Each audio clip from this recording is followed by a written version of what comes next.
Olá, estamos começando mais um episódio de Planeta Podcast. Sejam todos muito bem-vindos. Estamos recebendo mais uma pessoa de rádio nesse estúdio maravilhoso, Isso. que é do lado aqui da Paulista, o que favorece a gente a convidar grandes personalidades do rádio. E aprender alguma coisa, né, Daniel? Pois Porque é. a gente acha que a gente faz alguma coisa parecida com rádio. Mas aí vem pessoas aqui bem articuladas que mostram que a gente é só dois imbecis mesmo. Ah, isso eu nunca tive dúvida. Tudo bom? Titio Marco Antônio, da Kiss FM, como é que você tá? Olá, boa tarde, prazer estar aqui com vocês nesse bate-papo. Seja muito bem-vindo aí, temos várias perguntas para te fazer. E a gente sabe que você vontade. tem horário aí, que tem programa hoje, né? 5 da tarde ao vivo na Kiss, É isso. Alternativa. Boa, maravilhoso. Bom, acho que a gente sempre começa fazendo uma pergunta aqui. Você deve ter ouvido várias vezes, mas é sempre bom começar pelo começo, né? Então, como que foi a sua chegada na rádio? Como foi essa caminhada, essa realização que trabalhar na rádio era uma parada da hora? Trabalhar em rádio. Ué. Em rádio. Começou na minha cidade, em Santos, né, onde eu me criei e passei uma boa parte da minha vida. Quando tinha 13 para 14 anos, eu já tinha um grave na voz, naquela fase que um moleque está mudando de voz, né, na puberdade. Eu já tinha um grave próximo desse. Hoje está meio estragadinho por causa de cigarros, uísques e afins. Mas eu já tinha esse grave. Aí algumas pessoas falavam, nossa, tem uma voz bonita, por que você não tenta ser locutor? E era uma época que tinha uma glamorização também até maior. E aí eu fiquei com aquilo na cabeça e fui fazer Aí me disseram, eu era muito ouvinte de rádio, né? O rádio muito presente na minha casa. E eu via principalmente AM, programas populares com a minha mãe. A minha mãe eram mais jornalísticos, o meu pai ouvia o Gil Gomes, aquilo tudo me inspirava, criava um mundo de imaginação que eu criava e eu gostava daquilo. E aí eu comecei a ir numa rádio, em outra lá que eu gostava, para poder acompanhar, às vezes, os programas. E eu perguntava, enchia o saco dos caras, como é que eu faço para trabalhar aqui? Eu tenho uma boa voz, eu tenho uma boa leitura. Meu pai assinava a Folha de São Paulo, eu ia para o banheiro de manhã, na hora que você vai no trono, eu abria a folha e ficava lendo a primeira página inteira em voz alta. Então a minha leitura sempre foi boa, modéstia à parte, desde que eu era pirralho. E aí ele dizia, para você trabalhar em rádio, você tem que ter o DRT, que é o registro profissional da categoria. Eu não posso te contratar aqui, senão vem a Anatel e fecha, aquelas histórias todas. E aí eu fui procurar e tinha o Senac. Já, na minha época, não sou tão antigo, em Santos, e com o curso profissionalizante de locução eu fiz. E foi mais ou menos paralelo quando eu entrei na faculdade de jornalismo em Santos, onde eu cursei e me formei também, sou jornalista. E aí eu comecei a fazer. E aí no curso de jornalismo, onde a gente tinha impresso, ainda na minha época eram máquinas de escrever Olivetti, tinha aula de rádio, de TV, de revista, e aí eu comecei a me aprofundar e focar nas aulas de rádio. Eu fazia os programas de rádio da Facus, na Unisantos. E a galera curtia e tal, e aí depois eu consegui o meu primeiro trampo na Rádio Atlântica, a M590 em Santos, onde um programa popular, só dava hora certa e entrava lendo, recortavam, por isso chamava o tal do Gillette Press, né? No jornalismo o termo, recortava-se as noticiazinhas, se colava numa folha, e a gente ficava lá lendo a notícia do jornal, né? Que era uma outra linguagem, tentava deschavar um pouquinho e falar para o cara que está na linguagem radiofônica. E assim eu comecei. Aí depois fui fazer programa romântico, com tradução de letra. Aí comecei a conhecer mais Bon Jovi, né? Always, era uma das mais pedidas. A Rosana do Macuco manda pro Zé Roberto lá do Maitá. Não eram os meus bairros. Eu morava no Gonzaga. Mas não por isso, mas era sempre assim, uns bairros que às vezes eu era pirralha, assim, tinha 17, 18 anos. Aí a gente traduzia, mandava o recado. Aí passei por algumas emissoras de lá e tentei vir para São Paulo. Mas aí o que me trouxe a São Paulo foi a chegada, isso na primeira metade dos anos 90, em Santos. Não acredito que em São Paulo também tivesse esse nome, era Multicanal. Era o pré-net, assim. Canais gringos que você podia assinar e comprar a cabo para assistir na sua casa. Então tinha o Discovery, tinha poucos canais, alguns de filme, o Animal Planet. E aí uma produtora de Santos, de um colega meu que era proprietário dessa produtora e também radialista de várias emissoras lá, agora está na Antena 1, Ele começou com essa produtora a fazer a tradução e a narração desses documentários. E aí ele começou a escalar os locutores colegas dele da cidade. E eu fui um deles. Aí eu comecei a fazer narração para o Discovery Channel, o Hora Selvagem. E eu fazia as chamadas também. Nesta quarta, 10 da noite, só no Discovery Channel. Meio surtadinho, assim, levemente surtado. Levemente surtado. Hoje você não pode perder e tal. E comecei a fazer isso e comecei a me encantar, porque é a mesma linguagem, só que numa outra atmosfera, né? O rádio, a televisão, é criar realmente. Essa voz tem que criar uma expectativa em você no sofá para fazer você ter vontade de assistir a porra do programa. E aí eu comecei a fazer isso e ele falou, cara, você se dá muito bem dublando filmes e desenhos. Você devia fazer um curso lá em São Paulo. E aí eu falei, porra, eu também queria trabalhar numa rádio lá, né? Mas eu precisaria, como que eu vou me sustentar até a primeira porta se abrir? Mas aí eu tinha a parte materna, minha avó materna faleceu um ano antes de eu me formar em jornalismo e deixou a casa dela para minha mãe aqui na Vila Romana, próxima a Pompeia, onde eu moro. Até hoje? Não, me mudei, mas estou no mesmo bairro. Eu tô há mais de 20 anos, não saio desse miolo Pompeia, Perdizes e coisas. Me encontrei ali. E só vou dali para Paulista e para os meus estúdios. E aí eu peguei e assumi a casa. Então eu já não teria o aluguel para pagar, só precisaria de uma renda, né? Aí logo que eu cheguei, eu fui fazer, e aí a rádio, já tinha deixado vários CDs em rádios aqui, tinha enviado, a Rádio Eldorado me chamou, ainda era bip, para tu ter uma ideia.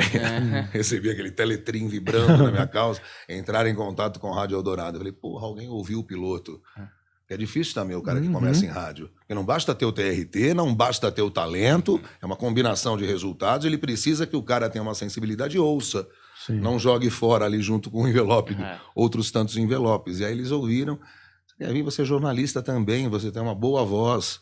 Aí eu virei, fazia um horário na Eldorado, FM, musical, onde eu ampliei o meu conhecimento musical pra cacete, porque eu era um roqueirão meio ortodoxo, Black Sabbath, Purple, LED. E aí comecei a descobrir que tinha Jamiroquai, sei lá, Massive Attack. Aí fui ampliando o meu leque e algumas coisas legais da MPB que eu conheci lá. Aí comecei a trabalhar lá e fiz um curso na BKS, o estúdio mais antigo do Brasil, junto com a Herbert Richards, que já não existe mais, mas a BKS existe. E fui fazer um curso lá, de dublagem. E aí comecei a fazer placas, que é assim que você começa, quando percebem que você tem um talento. É uma peneira, um funil muito grande, porque exige uma especificidade muito... É quase artesanal o trabalho. Aí eu comecei lá com plaquinhas, com o barman que aparece numa cena só e fala, pois não, seu drink, senhor. E aí depois fui conquistando e pegando grandes papéis, e aí o rádio junto, me sustentando, e aquilo foi crescendo, e aí eu acho que eu já falei demais, né? Vocês não vão ter edição, hein, galera? Mas é uma bela introdução. Intervir? Eu vou intervir, mas é porque é uma bela introdução, um bom resumo do caminho. As coisas se misturam, né? Na minha vida. Eu vou puxar para trás e depois a gente volta para frente, vai no meio, não tem problema. Porque eu vi algumas entrevistas suas, né? Que a gente sempre monta uma pautinha pra gente bater o papo. E aí eu vi que a sua infância remetia muito mais à coisa da dublagem e talvez até da criação do autoral, que eu acho que vem hoje, que eu acho aquilo, né? Ter uma voz bonita não é tão difícil assim. Agora, você saber encantar a pessoa durante muito tempo ali é o que faz o diferencial, é o carisma, é o conteúdo que você coloca nas entrelinhas ou numa entrada ou outra. Então eu queria que você falasse dessa parte do começo, do que rolava na infância, até porque eu imagino que quando a gente vai entrando no caminho que a gente vai seguir para a vida, tem algumas oportunidades que elas aparecem e a gente acaba se adaptando, se moldando para se encaixar. Por exemplo, eu acho que o rádio era uma referência muito clara, era um meio de comunicação que você se enxergava, se projetava, porque meio que a vida te levou para aquele caminho. Mas, sei lá, se não existisse o rádio, hoje provavelmente você estaria fazendo um podcast, você estaria fazendo um YouTube, alguma coisa. Ou eu estou viajando? Eu, com toda a gratidão que eu tenho pelo rádio, é o veículo mais apaixonante, é determinante para a minha carreira e a minha existência profissional, mas eu digo que o grande responsável por tudo isso, o salvador da lavoura, assim, foi o teatro. O teatro mudou a minha vida, porque eu era o garoto gordinho esquisito que ia com a camisa de rock, que sentava no fundo da classe do Marquês de São Vicente. E às vezes nem descia pro recreio, eu ficava lá rabiscando, sabe? Aquela coisa bem estereotipada mesmo. Eu era esse cara. Não curtia, não era a minha ficar na quadra jogando. Tá? Eu ficava lendo livros de horror porque eu gostava de Black Sabbath, eu gostava do Ozzy. E aí aquelas letras que eu traduzia, numa época pré-Google, eu ficava depois procurando. E aí eu descobri o Stephen King. E aí depois, quando eu comecei a ler o Stephen King, eu falei, caralho, que mundo... Aí encontrei, você me encontra alguém mais experiente, porra, mas esse cara você tem que ler de Edgar Allan Poe, Lovecraft, né? E aí eu fui começar, e aí eu pirei nessas histórias. Eu adoro histórias de horror, e acho que isso vem do rádio. Isso tem uma interligação, porque meu pai era ouvinte do Gil Gomes. Eu ouvia os domingos de manhã, retransmitia numa das rádios santistas, se eu não me engano, a Tribuna AM, o programa do Gil Gomes, e ele me deixava ouvir. Eu ficava do lado dele, aí às vezes ele levantava, ia fazer barba e continuava o programa, eu me cagava de medo. E 6, 7 anos, um absurdo, né? Aí eu me cobria e eu tinha que me certificar de que a cabeça e os pés estavam cobertos, senão a mão do assassino de Judite ia me pegar, cara. Era uma piração, uma brisa sem ter nada. Eu brisava. Mas ao mesmo tempo que aquilo me causava uma angústia, eu ficava com um cagaço fudido. Ele matou, e ele usava uma técnica de repetição, né? Fudida para um contador de histórias. Ele pegou, ele levantou, e ele ia criando aquela expectativa com trilhas sonoras, soundtrack de O Exorcista, de grandes filmes, que o Roberto Félix era o sonoplasta dele, e usava essas trilhas. Eu assistia, ao mesmo tempo que tinha angústia, tinha o tesão, porque ou a minha porção sadomaso... Porque eu amava, eu sentia um cagaço do caralho, mas eu não queria parar de ouvir. Aquilo me gerou, assim, um outro mundo que se abriu, né? Sequelas também psicológicas, mas... E aí, por que eu falei tudo isso? Para dizer do gordinho na última fileira, esquecido, lá esquisito. Porque eu tinha uma baixa autoestima, eu não era o cara que dançava com a mina no bailinho da vassoura, eu não era o pegador que saía com não sei quem, tinha um monte de situações para você se inserir em círculos socialmente, por mais que eu morasse numa cidade provinciana, que eu estava na contramão dessa história. Hoje eu agradeço ter estado. E aquela esquisitice, aquela inadequação, eu era um inadequado para mim mesmo. Clown. O clown é isso, né? O palhaço é a inadequação, é o sapato grandão, é a calça que cai, é a cara pintada, é o ridículo externado. Era assim que eu me sentia. Café com leite também, porque eu sou o caçula de casa, então tinha uma época que a diferença de idade era fodida, aí eu podia jogar, podia brincar, mas ó, o Marquinhos é café com leite. Café com leite é o quê? É não valer porra nenhuma aquilo que tu faz, né? Tu mandou pro gol, mas foi ele, café com leite não conta, é uma figuração. Tu não tá dentro do bagulho. Era assim que eu era. Então, com toda essa soma dessas porras todas que detonam, metralham a tua autoestima, eu era o resultado era isso. E aí eu fui fazer teatro. Num projeto da prefeitura, na época, nos 90, lá, gratuito, numas oficinas da cidade. E aí... pra mim, foi como entrar em Nárnia, mesmo, sem nenhuma... Só estou usando a figura de linguagem de um bagulho conhecido, mas eu abri a porta de um armário e saí num outro mundo. Porque aí eu descobri que tudo é importante. Como você falou de voz bonita, não existe a voz bonita, existe a voz adequada para aquela situação. Sim. Tudo é uma cena. E aí minha diretora falava, você tem uma cara cênica. Então aquele nariz de quilha de tubarão que eu reprovava quando eu via e me sentia menos, começou a ser um trunfo para determinadas construções de personagens, porque nós somos personagens. Né? Não existe só o Daniel e o Humberto, existem vários Humbertos, são abas ali que você maximiza e minimiza de acordo com o seu bel prazer, para situações da vida. Você não é assim no churrasco com os amigos tomando uma, como não deve ser assim, filho, o pai, a gente exerce papéis distintos, facetas distintas. Isso não significa esquizofrenia, nem bipolaridade, mas somos muitos. E aí eu descobri que eu tinha vários Marcos com muito talento ali, e aí isso me soltou. Aí eu descambei, pirei e fui. E aí eu acreditava. Eu chegava para um teste, eu fazia assim, não me dava nervosismo, de tremer, de ver a gente assim, segurando folha. Caralho, encarnou. Eu sou esse cara agora. Não é mais a Suzana Vieira. É a personagem dela da novela. Ela esquece os valores, os medos, as timidez de toda uma vida e passa a ser a outra. E aí eu fui isso, exercendo esses personagens, como o Titio é um personagem. Agora, isso pode soar. Ah, mas então você é fake. Não, são personagens que fazem parte de mim. É que eu mostro um pedaço aqui, que é para isso que ele se adequa, eu mostro um pedaço ali. Só que a minha autenticidade, as minhas crenças, os valores que eu acredito são os mesmos. Mas o teatro me libertou. E aí o rádio ficou mais fácil, aí eu me tornei um melhor radialista, porque eu passei a ver que eu exerço, né? Eu tenho um mar de possibilidades para brincar. Não é só uma voz bonita dizendo a hora certa e agora vamos ouvir. Eu sei fazer essa voz, mela cueca. Mas isso não vira mais há muito tempo. Joga isso fora. Eu venho dessa escola, onde tínhamos que falar assim, Antena 1, uma voz quase ejaculativa. Isso é natural? É tão natural quanto uma Fanta-uva, né? A Fanta-uva ainda tem 5% de suco de uva. Isso é uma coisa empolada. Isso aqui, pelo menos para o meu gosto, não preciso mais. Eu quero ser o cara que está sentado no banco do passageiro, do teu lado, na marginal, trocando uma ideia. Ó, você viu essa do Led Zeppelin? É legal. É assim que eu tento ser. Só que essa soltura, esse desatamento de nós, se deu porque no teatro eu descobri que eu podia ser o vilão e o mocinho no mesmo filme.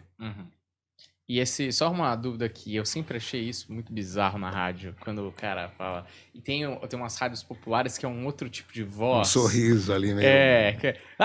Estamos voltando aqui, galera! Não sei, um jeito muito estranho. E eles todos parecem iguais, né? Padroniza, parece que existe, né? Eu sempre quebrei isso, eu dei aula há muitos anos. Formei alguns, inclusive, que estão até no meu horário. Hoje em dia, concorrendo comigo, fui professor deles no Senac também. E eu sempre desconstruí isso. Isso quando eu dei aula no Senac no começo dos 2000, parei em 2003, 2004, assim.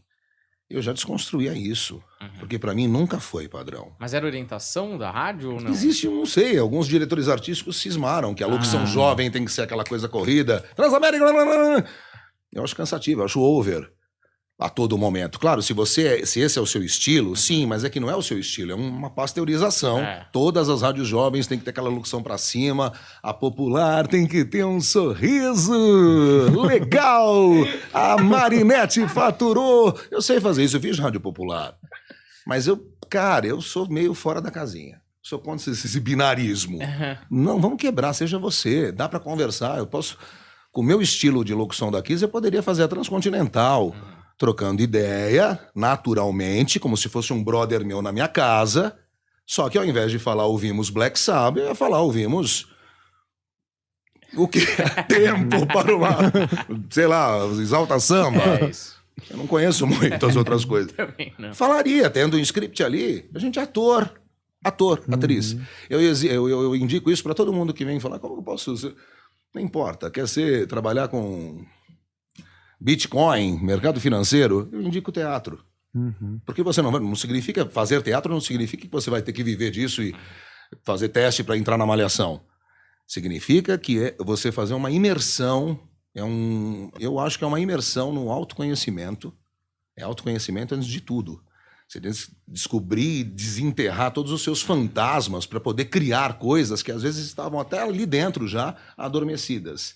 Isso é um puta processo que, às vezes, anos de terapia não são capazes de elucidar, de trazer à tona, à margem. O teatro foi para mim. Pode ser que outras pessoas não tenham esse mergulho, né? Se você for lá só para... Tem gente que fala, para dublar, eu preciso ter um DRT de ator, aí vai lá e faz assim, só para constar. Não, é um mergulho. E aí você consegue ser melhor em qualquer outra área, porque você passa... é como se fosse um MBA em inteligência emocional, saca? Controle dos seus sentimentos e, mais do que isso, saber lidar com as fúrias e as euforias alheias para que tudo isso não saia de uma harmonia e não saia de uma convivência. O teatro ensina isso. Então, acho que eu me tornei um comunicador razoável e um dublador de bons personagens razoável, porque, razoável eu digo porque amanhã eu vou ser melhor que hoje. Sem clichê nenhum. É assim, a evolução pressupõe esse passo a passo, né? Mas eu te digo que o teatro foi o meu grande libertador.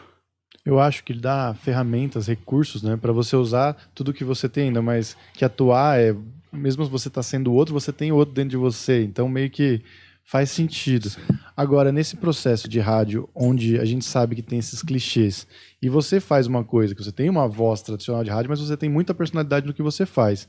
A gente trouxe a Luca aqui também, 2 vezes, inclusive. A Luca é Adoro fantástica. ela. Um beijo. A gente conversa sempre por... Sei que ela vai embora pra casa me ouvindo. É, Abafa. Beijo. Ela falou bem de você, inclusive. e ela é a personalidade, né? Tem uma voz incrível, mas o que pega é a personalidade. Que eu falei Sim. até que ela é a alegria do Divertidamente, sabe? A Sim, bonequinha. sem Porque ela passa um dúvida. negócio. Agora, nesse meio do caminho, eu acho que as rádios de rock, elas têm um pouco mais de liberdade pro locutor. Acho que nas outras, quando tem a coisa do humor, até que o cara consegue emplacar mais a persona dele.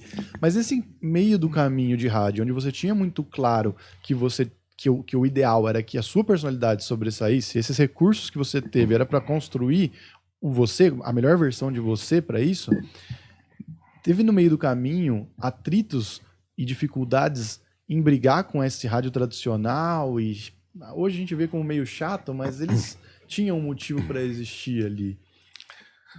Olha, no começo eu dançava conforme a música. Quando você está começando, você quer uma chance, uma oportunidade de dizer 2h05, boa tarde. Você vai ficar feliz com isso.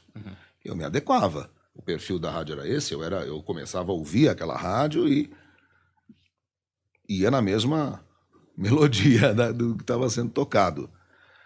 Isso até chegar aqui, por exemplo, na Eldorado. A Eldorado é uma rádio que pertence ao Grupo Estado, à família Mesquita, né? Império da mídia, da grande mídia.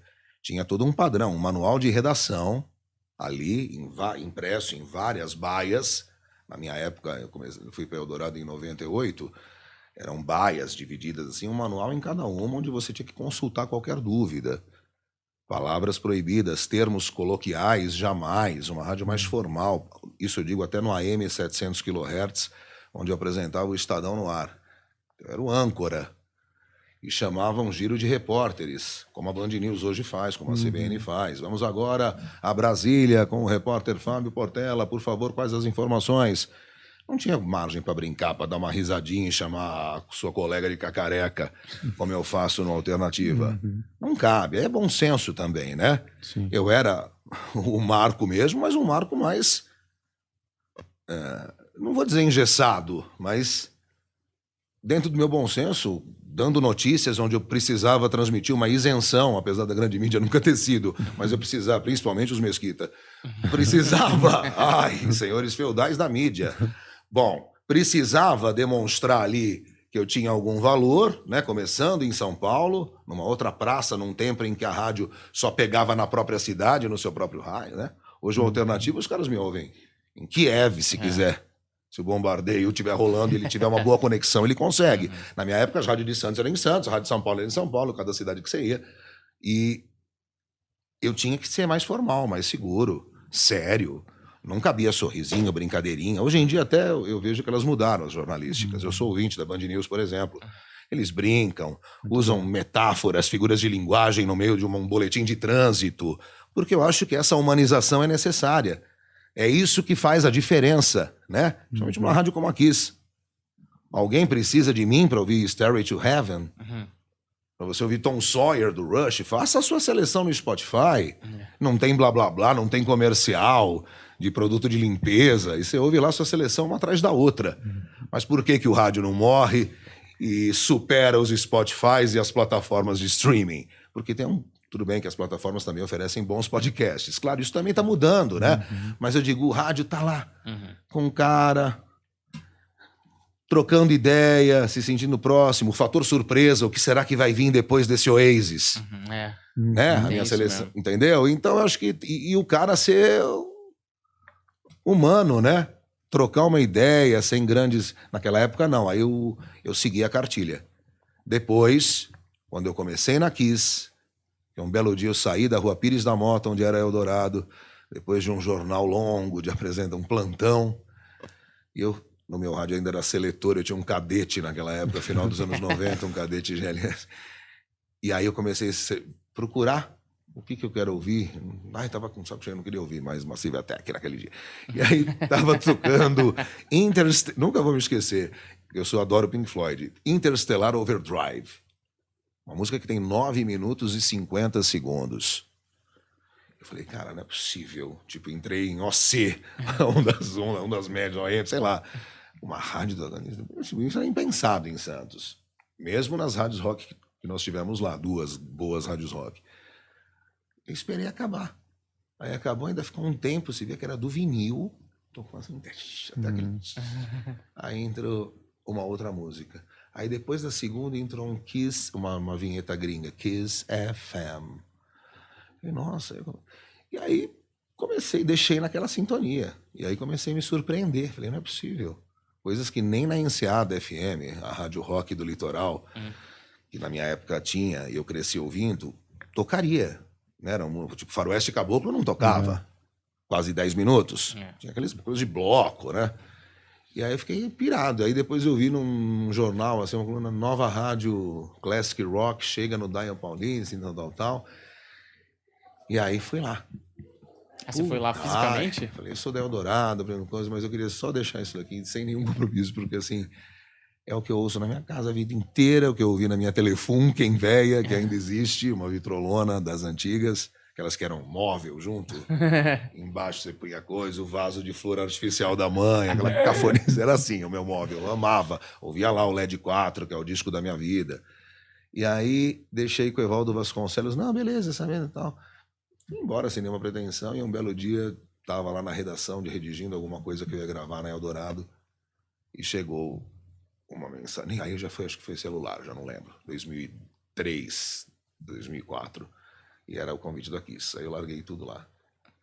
E aí eu já estava mergulhado também na dublagem, porque eu fui crescendo graças a alguns personagens que eu fui ganhando em testes, né, de grandes produtoras, e aí eu dividi a minha vida.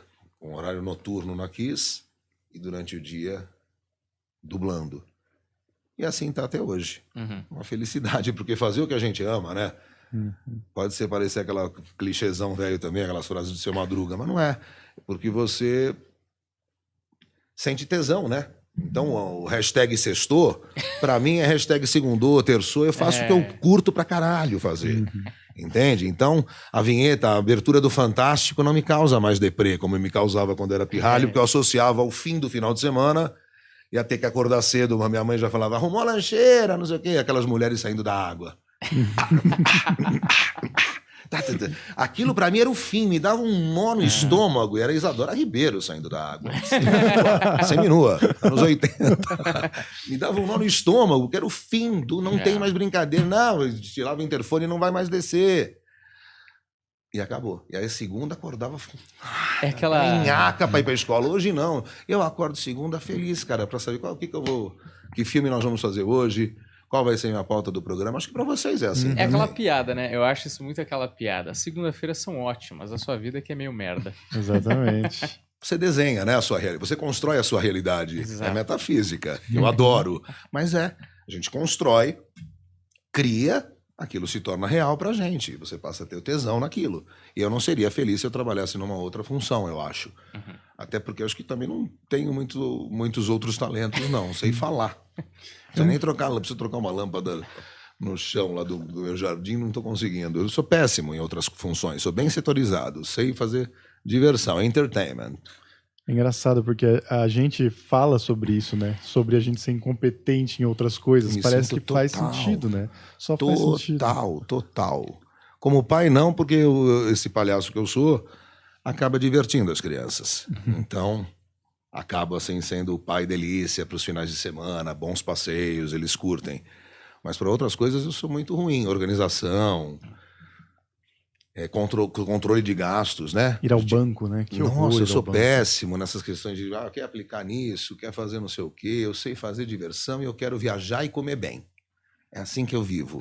Eu sou sozinho hoje, apesar de ter 3 filhos. Eu e minha companhia invisível, né? Que eu tenho muitas. Mas fisicamente, neste plano, só eu. Cara, não tem esse problema, sabe? Deixo, só que eu sou muito ruim. Então, assim, eu falo, deu pra viajar? deu para comer bem, troquei o que eu precisava, quis comprar isso, comprei, sobrou isso, tá bom.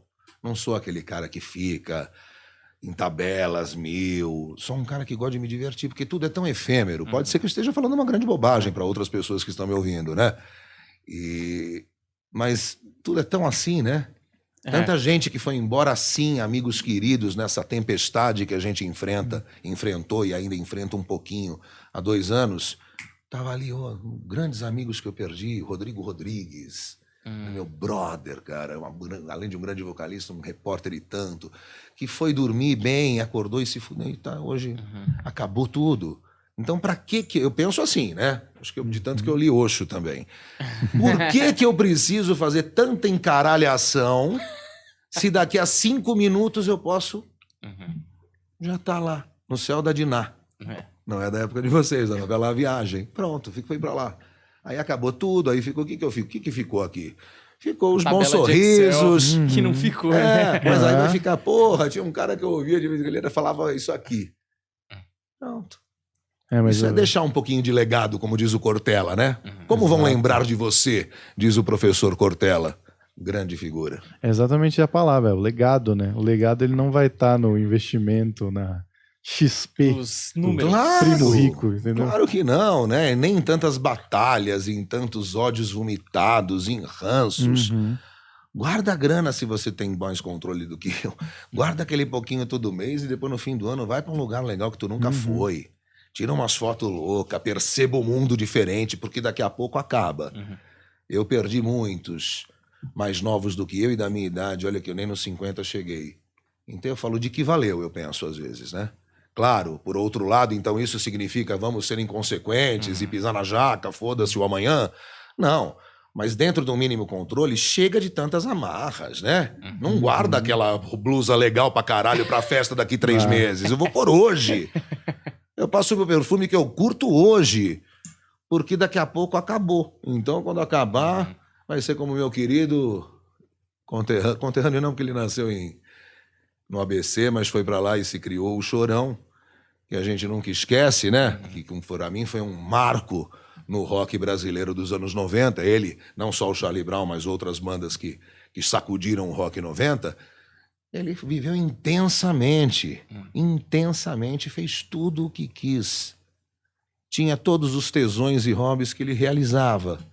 Aí tu fala, porra, mas acabou tão de repente, ai que pena, ele escolheu ir assim. Ai que... velho, não cabe, né? Eu tô cumprindo aqui, tô na série, nessa temporada da minha vida, da série da minha vida, é isso. A próxima espero que seja melhor e mais surpreendente. Mas tudo como é bom acaba, o que é ruim também acaba, então eu vou vivendo o momento. Eu sou bem desencanado com isso. É assim que eu falo aos meus alunos. É engraçado que a gente recebeu o Tatola aqui, a gente recebeu a Luca, a gente recebeu o Maia, né? Alguns radialistas aqui, você. E engraçado que a gente, como ouvinte, como fã e tal, a gente sabe o tamanho do Chorão e Charlie Brown. Mas é engraçado quando vocês que são profissionais e que trabalham com a música de maneira muito mais próxima do que um simples ouvinte, né? Como vocês citam, a gente nem falou dele, mas você já citou, eles também citaram histórias e tal do Chorão. Eu acho muito louco como ele impactou a galera que trabalhava com música. Eu acho que até, não só pela música, mas muito pela personalidade dele, né? Porque era isso, é que ele era autêntico, né? É isso. É o que eu tento ser. Quando você é autêntico, você paga um preço. Sempre terão os desafetos que são criados por você expor a seu pensamento. Ele era isso, ele quebrou aquele... Pode falar palavrão Pode, aqui um pouquinho, claro. né? Aquele bom mocismo pau no cu de shopping center, que tem que ser, sabe? Sei. Uma coisa meio... É quase que uma... Bom, não vou citar mais ninguém, mas... aquela coisa de ser... Sempre estar em pose, sempre no... Não, Perfeito, ele era... E né? não, nem posso classificá-lo como um bad boy, como alguns falam. Mas ele era o que ele era, um maloqueirão mesmo, da praia, caiçara, de sentar e fumar no fim da tarde, no canal, de ir pras perifa. O cara era isso, andar de skate, a vida dele. E ele não perdeu isso em nenhum momento, né? Como outros tantos. No rock eu não posso citar tantos. Infelizmente, virou meio que um covil de reaças também. É triste isso. Eu vejo coisas que eu ouço talvez até posso dizer, ex-rockstars, que hoje estão em outras bandas aí, porque que também nem se manteriam, mas com um pensamento que eu falo, gente, eu gostava desse cara, meu. Apesar de eu saber separar, né, o profissionalismo Pessoa você tem que ter uma distinção. Claro que algumas coisas assim fica tão nojento e tão asqueroso determinadas citações e narrativas que a gente acaba pegando bode. Mas geralmente eu consigo separar, né? E nesse caso eu tenho mais gente fora do rock, por exemplo, que eu admiro pela postura, pela coragem, pela autenticidade de saber de onde veio e de honrar sua história. Emicida, que eu tiro o chapéu, Criolo, Mano Brown, sou fã desde sempre, cantava o Diário de um Detento sem errar uma estrofe, apesar de não ser dessa realidade, apesar de talvez para muitos que gostam do rap eu ser o branquinho burguês criado na Orla Santista, mas eu sempre gostei. E essas pessoas me representavam e me representam, e acredito que se lucidez tiver, me representarão por tudo aquilo que falam, por tudo aquilo que são, né? E vejo algumas pessoas assim, mas vejo outras que eu falo, gente, se tornou isso, que obsoleto, eu não queria terminar assim. Por quê, né? Porque assim, é muito confuso ver as pessoas que eram contra a cultura, entre aspas também, no passado, hoje buscarem tanto tradicionalismo, tanta... Não sei nem que palavra usar sem ser ofensivo mesmo, sem ser com deboche, sabe? Porque é um fenômeno muito claro, né? Que os roqueiros viraram reaças. Isso é muito claro, assim. Muito claro. Eu falo, gente, mas então nunca entendeu mesmo The Wall, né? Tive amigos que, por exemplo, só para fazer uma única citação, foram no show do Roger Waters, no ano de uma eleição presidencial importantíssima, que foi um divisor de águas no Brasil. E ele, com o direito que lhe cabe, no meio das projeções lá da telona, veio uma mensagem política que muitos não entenderam, e por entenderem de forma rasa e absolutamente estreita, começaram a vaiar ou se retiraram. Cara, então o que tu vai fazer num show do Roger Waters? É político tudo que o Pink Floyd fez. E Sempre tudo que, foi. principalmente ele, é engajado. É como ir num show do Tom Morello, do Rage Against the Machine, que eu adoro, e eu me lembro também numa outra eleição. Eles estavam no SWU, num festival, numa fazenda em Itu, onde eu também já tinha ido numas raves. E eu tava lá no gargalo porque eu adoro Rage Against the Machine, mas eu adoro porque eu sei o que eles estão falando. Eu concordo com muito do que eles estão falando. Agora, se você vai, pode até não entender, porque você não é obrigado a entender a letra, você não é obrigado a ser engajado em nada, você pode só gostar da sonoridade. Agora, se indignar com uma postura coerente com aquilo que a banda defende e fala nas suas letras, caralho, é uma burrice sem tamanho, não vá. Né? Não vá. Vá ver, sei lá qualquer outra coisa. Então é isso. Mas nem sei por que eu abri esse paralelo e nessa prolixidade louca fui para outro caminho. Não, acho que a falta de autenticidade... a representatividade. Eu me sinto mais representado em outros ritmos. E eu sou um cara, eu detesto a palavra eclético, tá? Eu acho que ecletismo me soa como assim, ser um pouco rasinho em tudo. Não, eu me aprofundo, mas eu gosto de muitas coisas. Não é ecletismo, mas eu gosto de muitas coisas. Eu ouço de Elza Soares a Slayer na minha casa. Aliás, depois que ela morreu, fui descobrir um outro álbum dela, da Elza, por exemplo, Piro. Aí o cara me vê num show de metal... Não, é possível ter vários chips assim. É possível ser amplo na vida. E aí... Eu tento até gostar mais dessa gente que eu citei, por exemplo. Mas é que não é muito a minha, assim, o hip hop.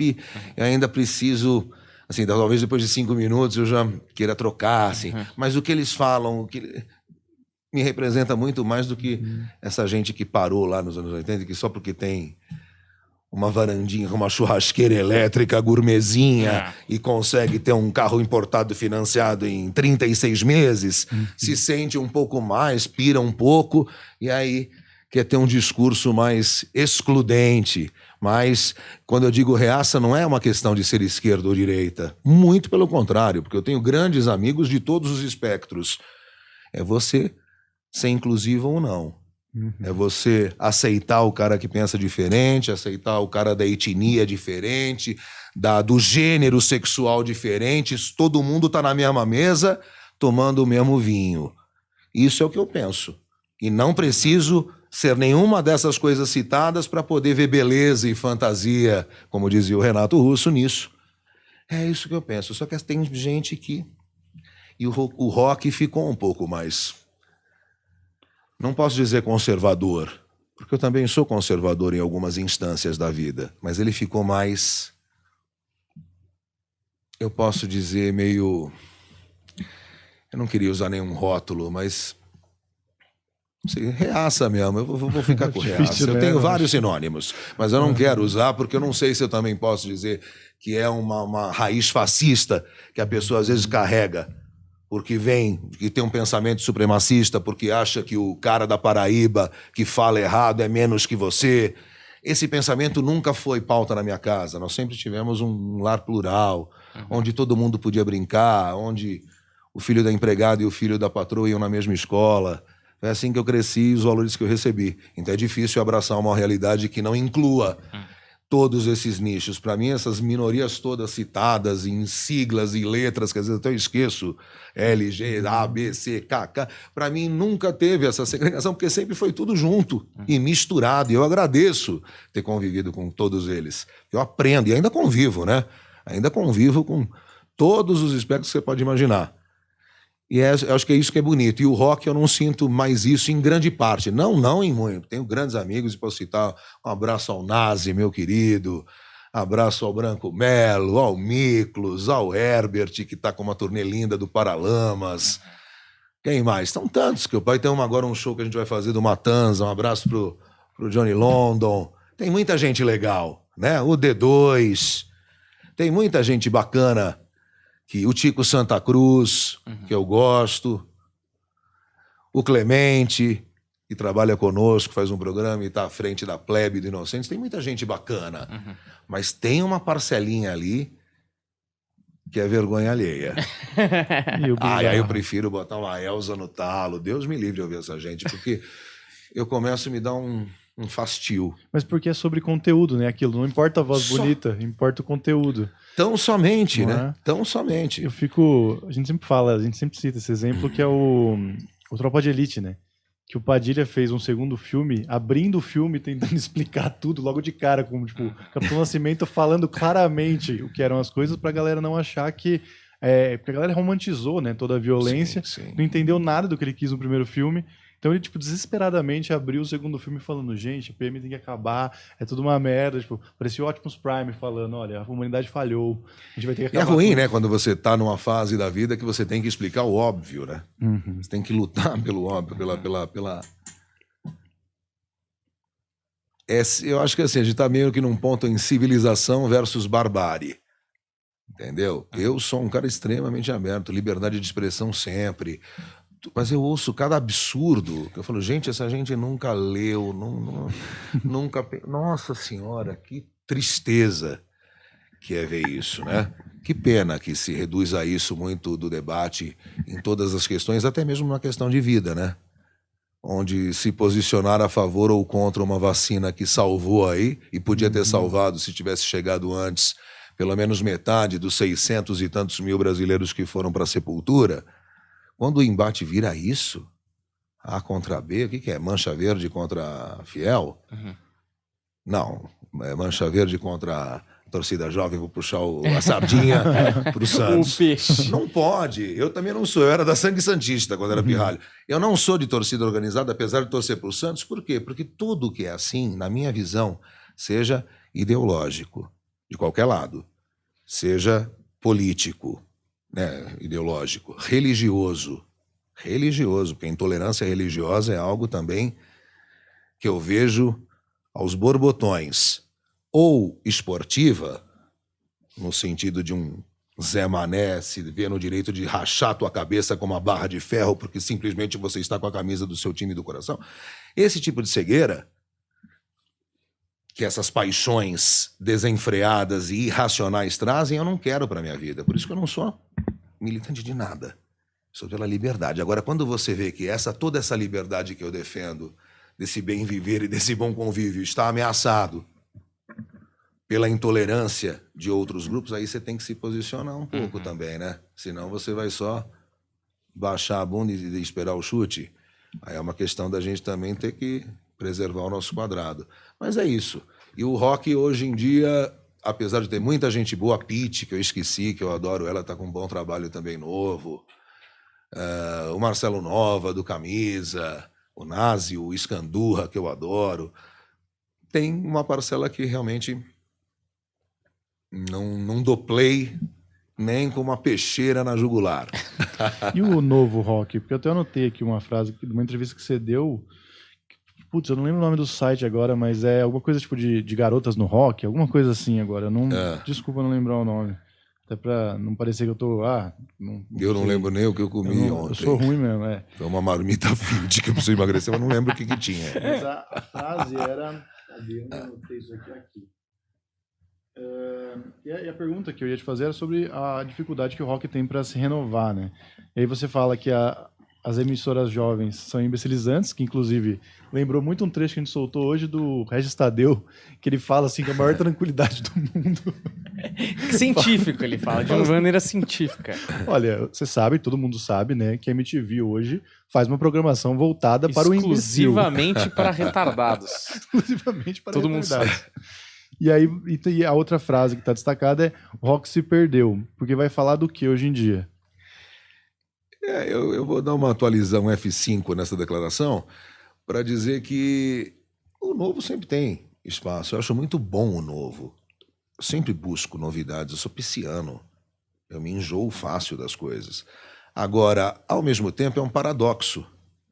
Porque se a sua banda... Qual é a banda que você gosta? Fala uma aí. Hoje, eu gosto de Oasis, que não existe mais. Vai, no Gallagher. Uma banda bacana, dois irmãos talentosos. E você? Cara, eu gosto de... Hoje, assim, ou... Não, fala uma banda que você curta e que sempre tá na tua seleção pra pegar uma estrada, sei lá. Vamos lá, Arctic Monkeys, por exemplo. Bem legal. Então tá. Arctic Monkeys e você com Oasis. Se ele de repente... É que o Oasis...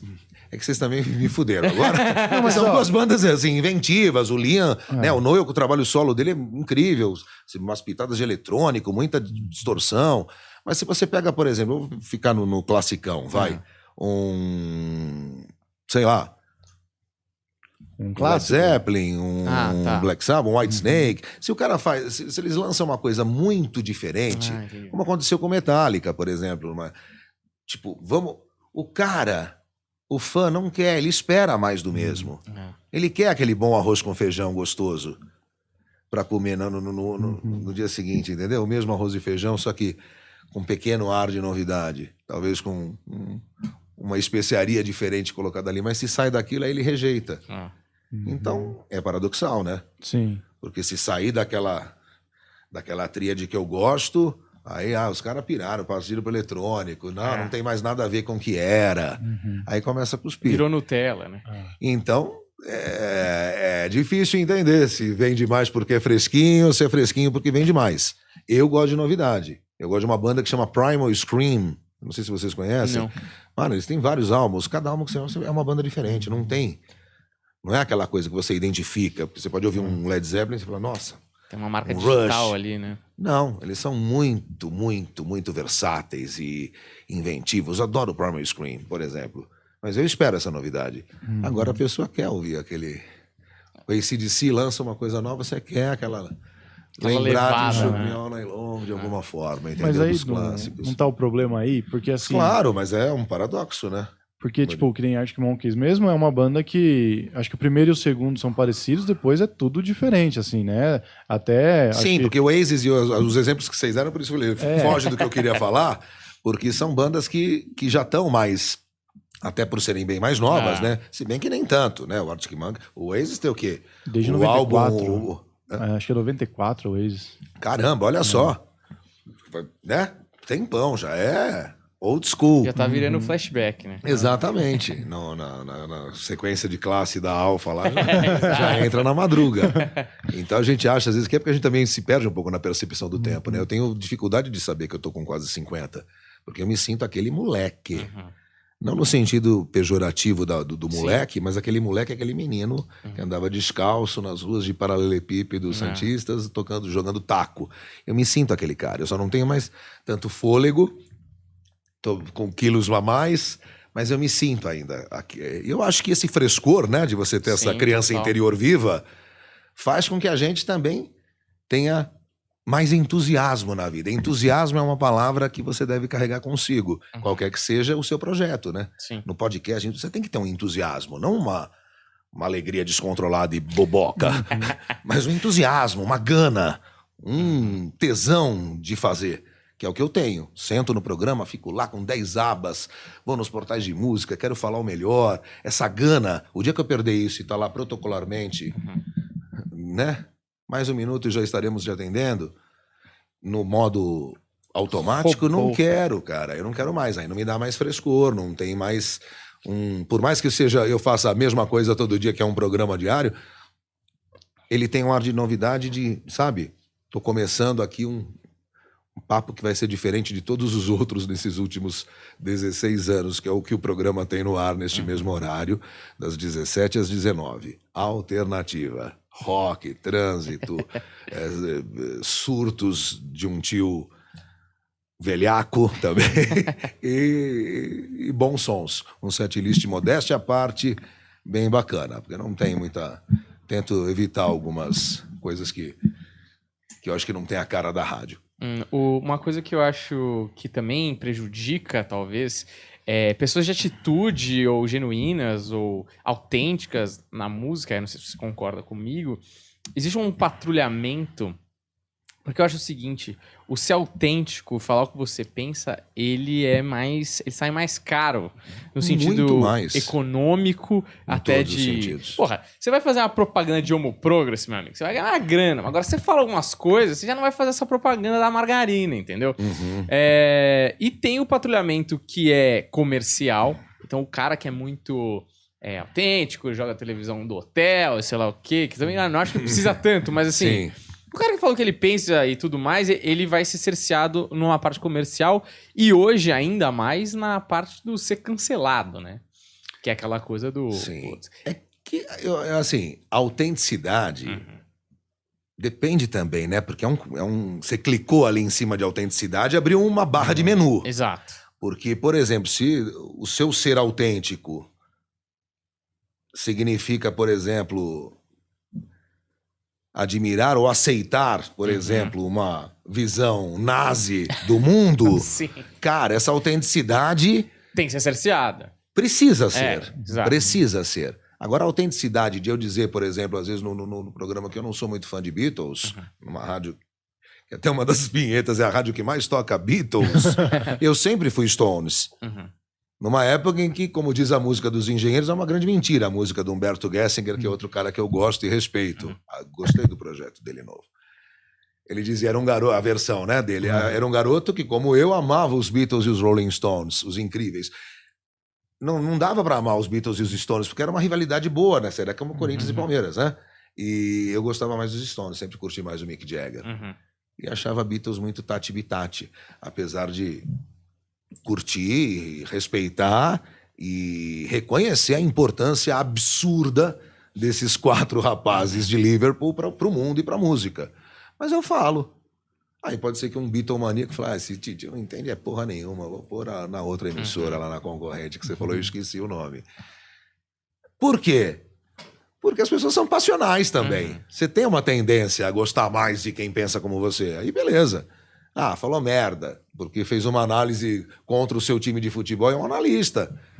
Então, assim, aí você causa esse tipo de cancelamento, cria um desafeto, perde uma admiração.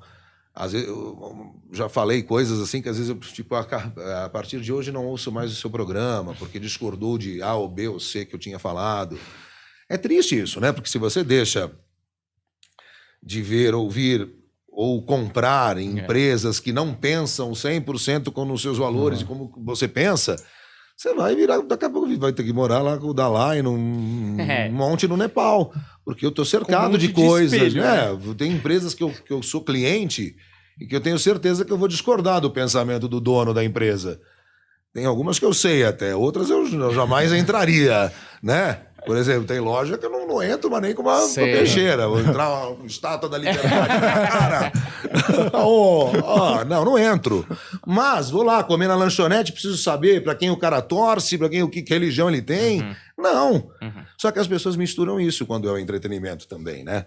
E aí fala, putz, não, o Boechat é chato porque ele falou isso ou aquilo, não ouço mais a Band News, que Deus o tenha, adorava ele. O fulano, não sei o que lá, o titio falou que Beatles é uma merda, que eu nunca falaria isso, mas por exemplo. E aí gera. Aí é o preço alto da autenticidade que você falou, mas essa autenticidade não fere outrem. Vamos falar que nem o Temer agora, né? Não fere outras verdades, outros posicionamentos, outras identidades de gênero. Raças. Aí sim, é crime, aí seja assim, por favor. Mas se a pessoa realmente, autenticamente pensa isso, eu acho que a pessoa, e por exemplo, até indiretamente citei, pensa, né? Porque eu posso beber uma garrafa de Jack Daniels, eu não vou rasgar uma nota de 100. Eu sei o que eu faço. Eu não vou falar uma coisa que eu não... eu torço pro Corinthians. Eu tô bêbado. Não, eu torço pros Santos, eu sei disso mesmo. A não ser que eu entre em coma alcoólico, eu não vou falar nada. Então, bêbado...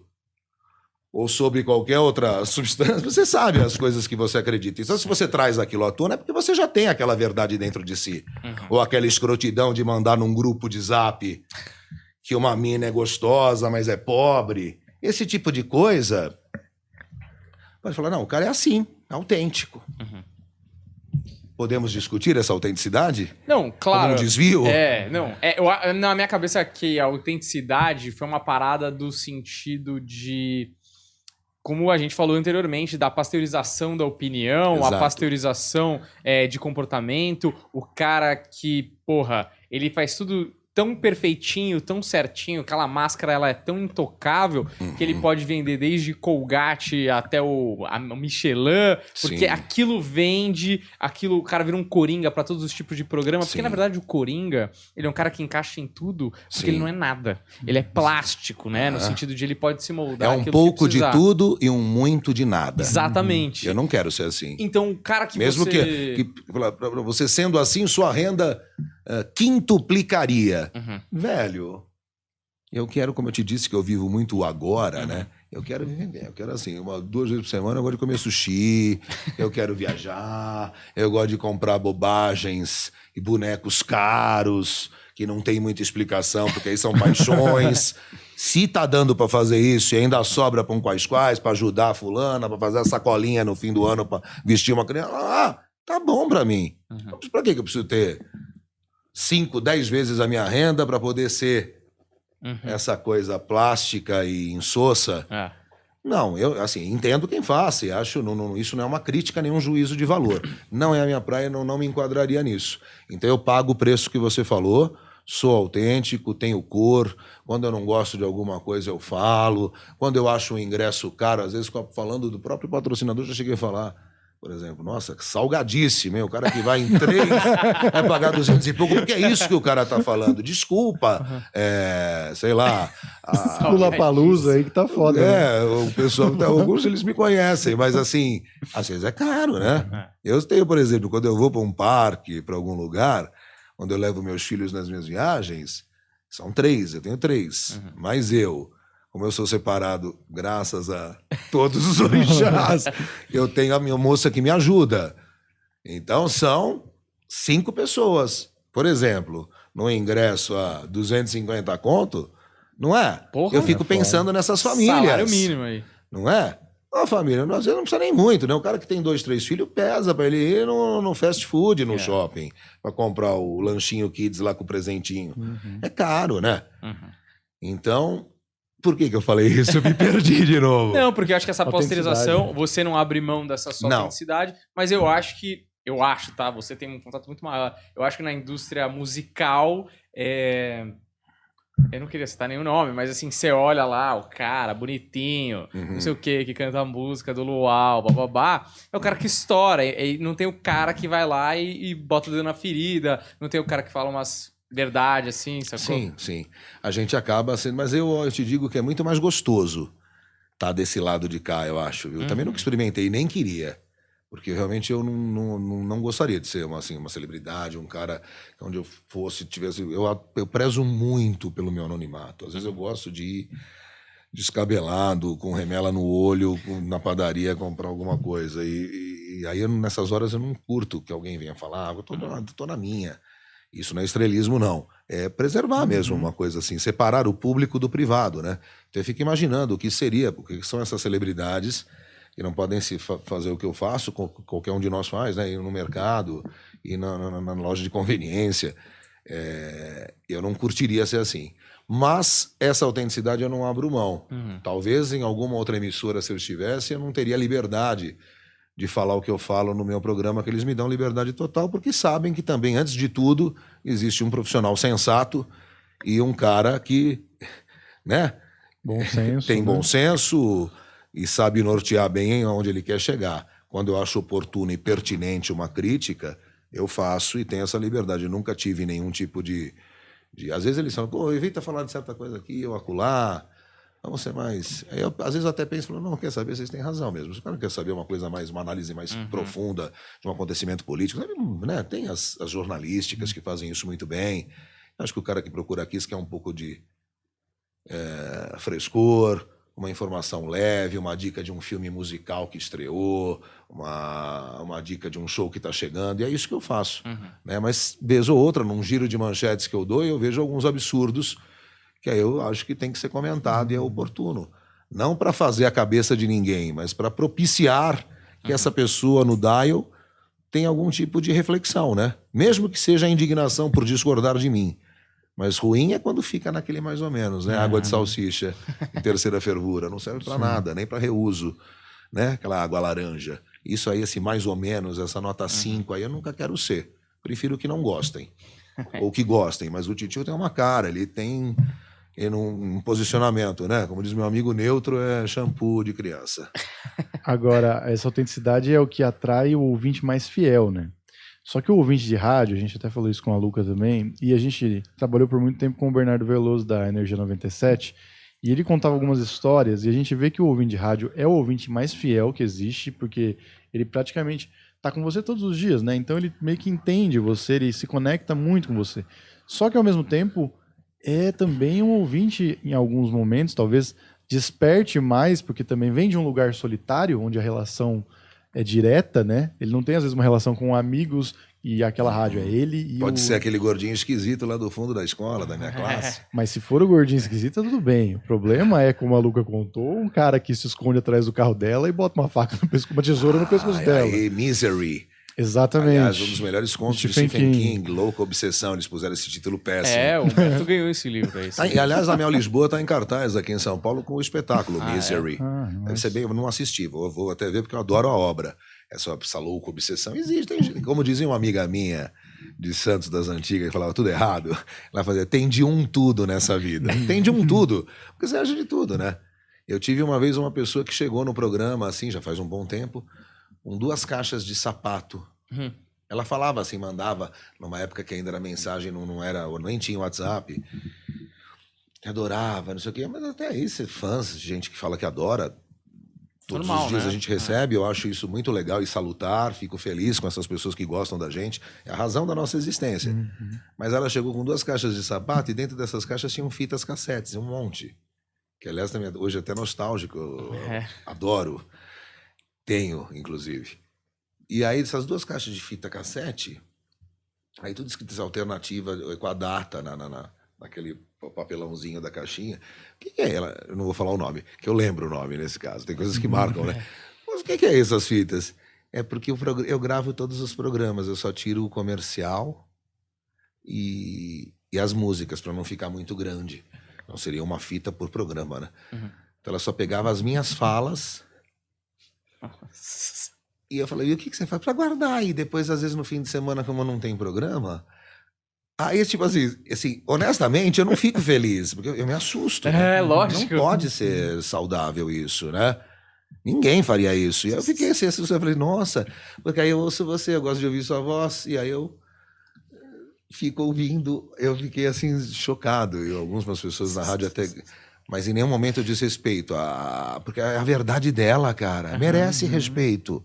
e talvez precisasse de um tratamento, mas talvez ela não tenha dinheiro ou não tenha quem a oriente. A gente não pode desdenhar. Sim. É um pouco cômico, mas desdenhar nunca. Uhum. Porque a gente não sabe a verdade, né? A realidade daquela pessoa. Eu dublo alguns personagens marcantes, como o Patrick do Bob Esponja. E às vezes eu vou nesses eventos... Aliás, podiam me chamar de novo. Porque desde antes quando começou a pandemia, não teve mais. Sabe esses eventos de cosplay? Sei. A galera que é fã de anime, que eu faço alguns desenhos japoneses, outras animações para outras vertentes e canais, programas. E aí tem, às vezes, essas grandes, tipo Comic Con, nesses estilos. E a gente é convidado, muitos dubladores vão para falar dos seus respectivos personagens, do que faz. Eu faço muito game. Fui recentemente, antes da pandemia, naquela feira dos games lá, para falar de alguns lançamentos que a gente tinha acabado de fazer. E alguns chegam, assim, pessoas da minha idade, vestido, né, totalmente com aquele personagem, falando as frases daquele personagem que eu muitas vezes nem lembro, que meus neurônios ficavam no Gonzaga quando eu tinha 20 anos, que eu falo... Me dá um pouco, assim, não é preconceito, pelo contrário, tem profundo respeito, essas pessoas são legais, elas valorizam o nosso trabalho.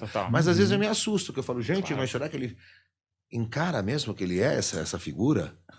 Porque, não sei, né? Sim. Fico com um pouco... É um pouco estranho, porque, não, fala a verdade, é porra, é verdade, legal, é verdade. muito Cara, com a barba bacana. branca aqui, eu vou me vestir como uma estrela cor-de-rosa e sair pela Paulista.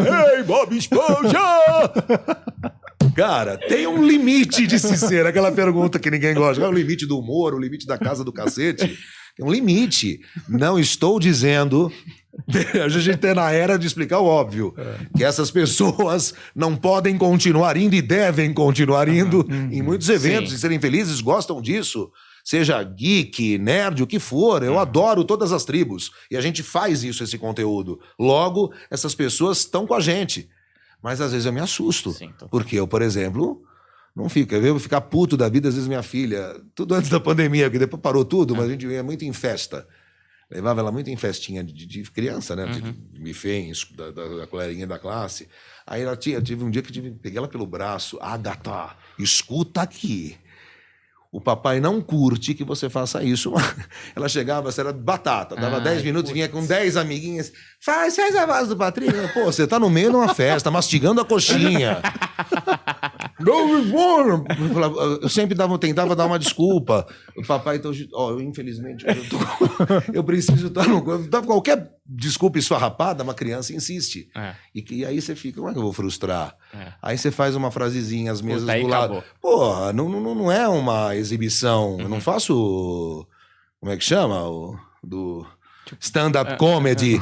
Eu faço um trabalho dentro de uma cabine minúscula, onde eu não posso ter barulho, olhando um trabalho difícil, né? Minucioso, artesanal, para depois essas mesmas crianças sentarem no sofá, darem um pouco de sossego para a mãe e assistirem. Não para a gente ficar em qualquer momento, em qualquer situação. Eu entendo que os fãs num evento como esses que eu citei, é claro que as pessoas vêm e pedem. Eles esperam isso. Você foi convidado para tal. Né? Mas assim, na festinha, no boteco contigo, trocando uma ideia, já tomei 4 uísques. Porra. No boteco também.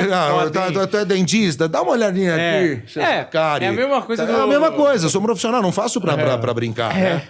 Não, comediante é direto. Você é comediante? Conta uma piada. Puta saco. Eu até entendo que eles, assim, por não conhecerem muito a nossa realidade, mas quando eu começo a falar isso, eu ganho por minutagem de filme falado, né? Nossa profissão estabelece isso. A cada 20 segundos de fala é considerado uma medição para você somar tudo aquilo e receber algo que é o que a nossa profissão, a nossa categoria determina como um piso ali pago. Então eu só pago, meu taxímetro tá rodando quando eu começo a falar esses textos, né? E aí ela vinha com as amiguinhas, assim, para ficar fazendo... E ainda a maioria fala, imita. Imito o padre, não imito, eu sou a voz, né? Em português eu sou. O original, o americano, é outro cara. Na França tem o dublador francês que faz. Eu, aliás, assisti já esse desenho em praticamente uns 10, 15 idiomas. E muito bem feito em todos os lugares. Mas as pessoas confundem, né? Então, acho que você, por fazer um trabalho que é oferecer entretenimento, você tem que estar sempre de bom humor a qualquer momento, feliz, apto, pronto para contar aquilo. Como é que fala aquele personagem tal? O que vai acontecer na série X? Querido, agora eu não quero falar de trabalho. Me conta aí, me fala o que você pensa sobre, né? Qualquer outra Rock coisa. progressivo. Aí a gente abre um uísque e conversa. Sabe que se isso aqui fosse um programa daquelas que o Regis Tadeu gosta, a pergunta seria, mas será que na hora do sexo alguém já pediu pra você imitar o Patrick? Com certeza você já deve ter ouvido essa pergunta em alguma entrevista, mas eu não vou fazer. Mas posso dizer que Não não, sei que- viu? Ainda não aconteceu. Já pensou? Nossa. Não sei, será que eu teria uma... Depende do parceiro, né? Da Entendeu? pessoa que estiver junto, né? Aí você faz, Pois Patrick. Né? Tem pessoas que fazem. Provavelmente Você ela- Podia ser o Bob Esponja. O Wendel, um abraço pra você. Porque dizem, né? Tem as É conspirações verdade.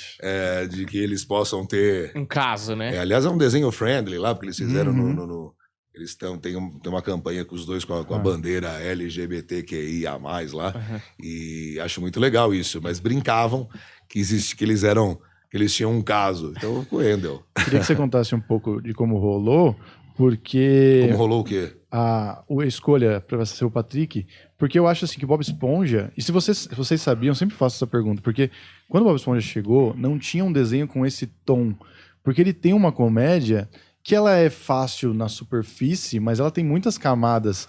E eu lembro que eu demorei para gostar. Eu achava meio assim, é só bobo, eu não gosto, é só bobo. Depois que eu comecei a assistir com atenção, eu falei, cara, isso aqui é muito genial. Desculpa perguntar qual a sua idade. Eu tenho 30. Então, o desenho fez 22 anos no Brasil.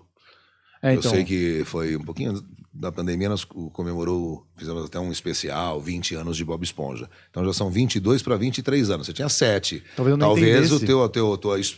tua abstração de raciocínio não alcançasse, porque é um desenho que eu percebo que tem mais adultos que chegam aí e ficam... Adultos, eu digo assim, dessa faixa de vocês, que naquela época tinham a idade dos meus filhos e às vezes não entendiam essa licergia, né? Porque foi a primeira vez, por exemplo, agora, hoje a gente tem o Hora de Aventura, ou Apenas um Show, teve vários outros desenhos que tinham nonsense, tinham umas piadas um pouco mais elaboradas. Tinha a Vaca e o Frango, lembra? Vaca e o Era Frango. bem inteligente, os diálogos É. eram ótimos. Mas eu acho que o Bob Esponja foi o primeiro, assim, que virou mainstream desse tipo de conteúdo, sabe? Que não era só infantil, que era uma coisa mais geral. E quando o Bob Esponja chegou, eu tenho 25 anos de carreira na dublagem. Quando o Bob Esponja chegou, eu estava em começo de carreira. E nos estúdios que o Bob Esponja era dublado, da antiga e extinta, infelizmente, Alamo, eu fazia ainda aquelas pontas, porque eu ainda estava buscando uma segurança, porque fazer é muito difícil, viu? Você tem que olhar o texto traduzido. Aí você assiste a cena para ver toda a expressão facial e o movimento labial, e depois você tem que colocar. Só que não é uma tradução, porque uma tradução, se for literal, muitas vezes vai se perder a piada ou vai se perder o contexto. Então é uma versão, uma adaptação que tem que ter a mesma métrica. Então é toda uma combinação de resultados. Aí você olha o texto, olha a boca. É como quando a gente vai tirar carta, né? Como é que eu vou mudar a marcha, pisar na embreagem, olhar no retrovisor e dar seta? São muitos comandos simultâneos. E depois, com o tempo, você vai pegando segurança. Então, quando eu era nessa época, eu fazia as aberturas da Alamo. Que em muitos filmes ainda mais antigos, outro dia até passou mais esses de sessão da tarde, hoje em dia os mais novos, o Netflix nem tem mais a abertura. Naquela época era obrigatório, eu fazia isso, fiz anos. Numa distribuição Fox Film do Brasil, o título do filme, sei lá, Ghost, versão brasileira Alamo. Fazia isso. E aí, de repente, falou assim, você quer fazer o teste para um personagem? Já tinha feito outros e tinha perdido. E aí falei, vamos, óbvio, né? Tô querendo crescer na coisa. E aí quando eu cheguei para fazer esse teste, porque quando chegam produtos novos, uma série nova que promete ser sucesso, porque que vai virar sucesso, né? Essa é a grande o santo graal, ninguém sabe, né? Às vezes tem uma grande expectativa e vira uma merda, de repente você não dá nada e vira um fenômeno, então nunca se sabe. Mas eles geralmente, com grandes produtos, pedem testes para os personagens principais, 4 ou 5 atores, e vem depois a voz que mais chegou perto. Você tem que, na verdade, é praticamente uma imitação. Você tem que ir num timbre muito próximo. Ao do original. Ao do original. Porque o cara concebeu aquilo. Por exemplo, se você ouvir na tecla SAP o Bob Esponja, você vai ver que na voz original ele tem a mesma... Eu acho o Wendel melhor que o original. O Bob Esponja brasileiro. por gags que ele acabou criando, por técnicas que ele faz da risada do Bob Esponja, que é o... que ele vibra aqui. Ele chega muito bem. Mas tem que ser muito próximo. Tanto que eu já assisti em viagens que eu fiz em outros países, geralmente dublado no idioma local, e é muito próximo, né? E aí eu fui fazer. E aí na hora que eu fui fazer o teste, assim, tipo, eu tava criando uma expectativa, um desenho novo. Aí quando eu vi aquilo, eu falei, tipo, pensei comigo, que bobagem, né? Um abacaxi, uma esponja quadrada feia, ali uma estrela cor-de-rosa. Aí eu fiz o teste, ouvi, me inspirei no Zé Colmeia, que eu era espectador. Que da hora. Porque é um Zé Colmeia mais abobalhado, né? O Zé Colmeia, não sei se é da época de vocês, ou se vocês assistem aquele bumerangue da vida. Ei, catatal, e aí eu deixei mais abobalhado, porque esse mesmo registro aqui, né? Voz de cabeça aqui no fim. E fiz, sem criar grandes expectativas. E aí peguei. E aí virou esse sucesso, né? Porque era, a princípio, só da Nick, depois passava na Xuxa. E aí... Hoje eu vejo, assim, essa geração, assim, as crianças, meus filhos até assistem, já viram, a Agatha gosta, mas, assim, essa geração de vocês, 30 e pouquinho, pirou, porque assistia criança, né? Então, assim como, por exemplo, Chaves marcou pra mim foi Chaves. Total. O que me fazia querer se dublar, eu imitava os diálogos do Seu Madruga, que era o meu preferido, mas gostava da Chiquinha, isso pra mim era assim, essa memória afetiva tem cheiro, tem sabor. Eu vejo hoje, nem sei se passa ainda, acho que ele estava no Multishow, né? Mas se eu estiver zapeando e estiver passando, eu deixo um pouco, me vem assim aquele... Era um leite com Nescau, o pão com requeijão que eu chegava da escola. Total. Aí minha avó dava, que ela às vezes ficava lá com a minha mãe, e eu sentava naquele TV de seletor, só tinha os canais abertos, e assistia o Chaves e... Então me marcou muito, é uma memória afetiva, assim, muito grande. Apesar de reconhecer que são grandes atores e grandes palhaços, eu boto o Bolanhos no mesmo patamar de um Jerry Lewis, por exemplo. E acho genial. Até hoje, atemporal, um fenômeno inexplicável. Fui espectador. Então eu entendo que uma geração como a sua, de repente, possa ter tido esse mesmo impacto que o Chaves teve na minha vida, o Bob Esponja. Apesar de hoje, assim, até hoje, sempre o público adulto, eu percebo que embarca mais. Porque tem entrelinhas ali, tem muita coisa, né? Tem muito. Ele já se foi, o criador, né? O Steven Hindenburg, ele tinha uma doença degenerativa, morreu faz acho que uns 3 anos. Mas os episódios continuam, tem uma equipe, né? A gente tem gravado bastante coisa. E o Patrick agora tem um programa só dele. Vou vender meu peixe também. Todo sábado na Nickelodeon, o show do Patrick, Patrick Star Show. Ele ganhou esse destaque e foi para um programa só dele, onde aí o Bob Esponja, o Lula Molusco, os personagens centrais da Fenda do Biquíni não entram. E aí é o Patrick com a mãe dele, o pai, a irmã. Só que é 10 vezes mais surtado, assim. Tipo, lambeu o sapo na Amazônia e ficou louco. Assim, lisérgico e aí, assim, beira o nonsense mesmo, assim. É muito louco, mas assim, um timing muito bom, muito engraçado. Eu dou gargalhadas gravando, porque a gente fala, não é possível, como eles chegaram nisso. E fica legal, e eu acho que a criança gosta, porque a inocência do abobalhamento que ele carrega é algo que acaba, né, tornando ele, deixando ele modo fofo ativado sempre, né, e a galera gosta. Você imagina que você vai cada fala e pegando as entrelinhas, né, das falas do que o cara vai trazendo no roteiro, você vai conhecendo mais o Patrick e, obviamente, você tem a proximidade até maior do que a gente que assiste, porque você sim. Pode ter certeza que muita nuances, coisa que... né? Por isso que eu digo, e isso não se aplica somente aos desenhos, tá? Mas aos filmes e às produções todas, séries, realities. O cara que fala assim, eu prefiro legendado. Sempre que alguém me fala isso, e isso é democrático, né? Que bom que a gente tem a opção de escolher se a gente quer o SAP sem nada, se a gente quer legenda, se a gente quer dublado, se a gente quer em russo. É bom você ter esse poder de escolha, né?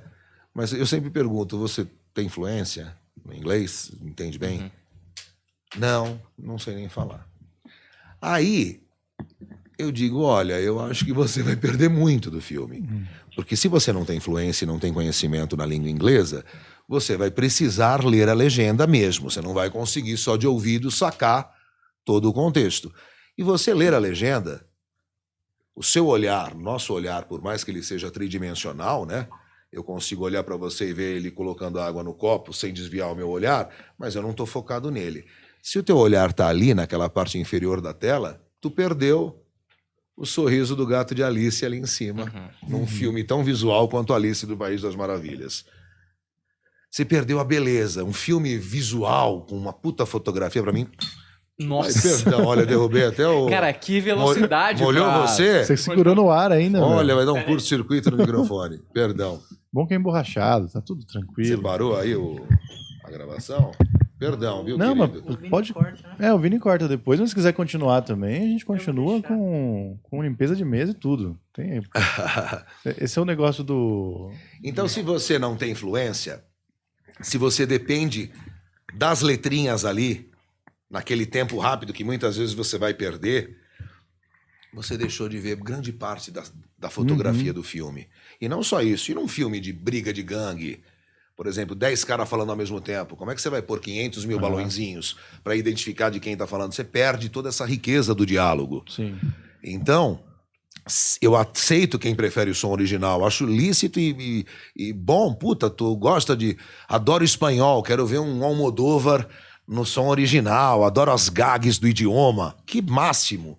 Agora, se você não entende, você for ficar preso a uma legenda, cara, que perda de tempo, né? Assiste tudo, a dublagem é boa.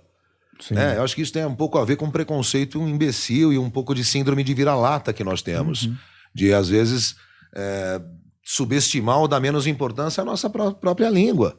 Porque tu vai para Paris...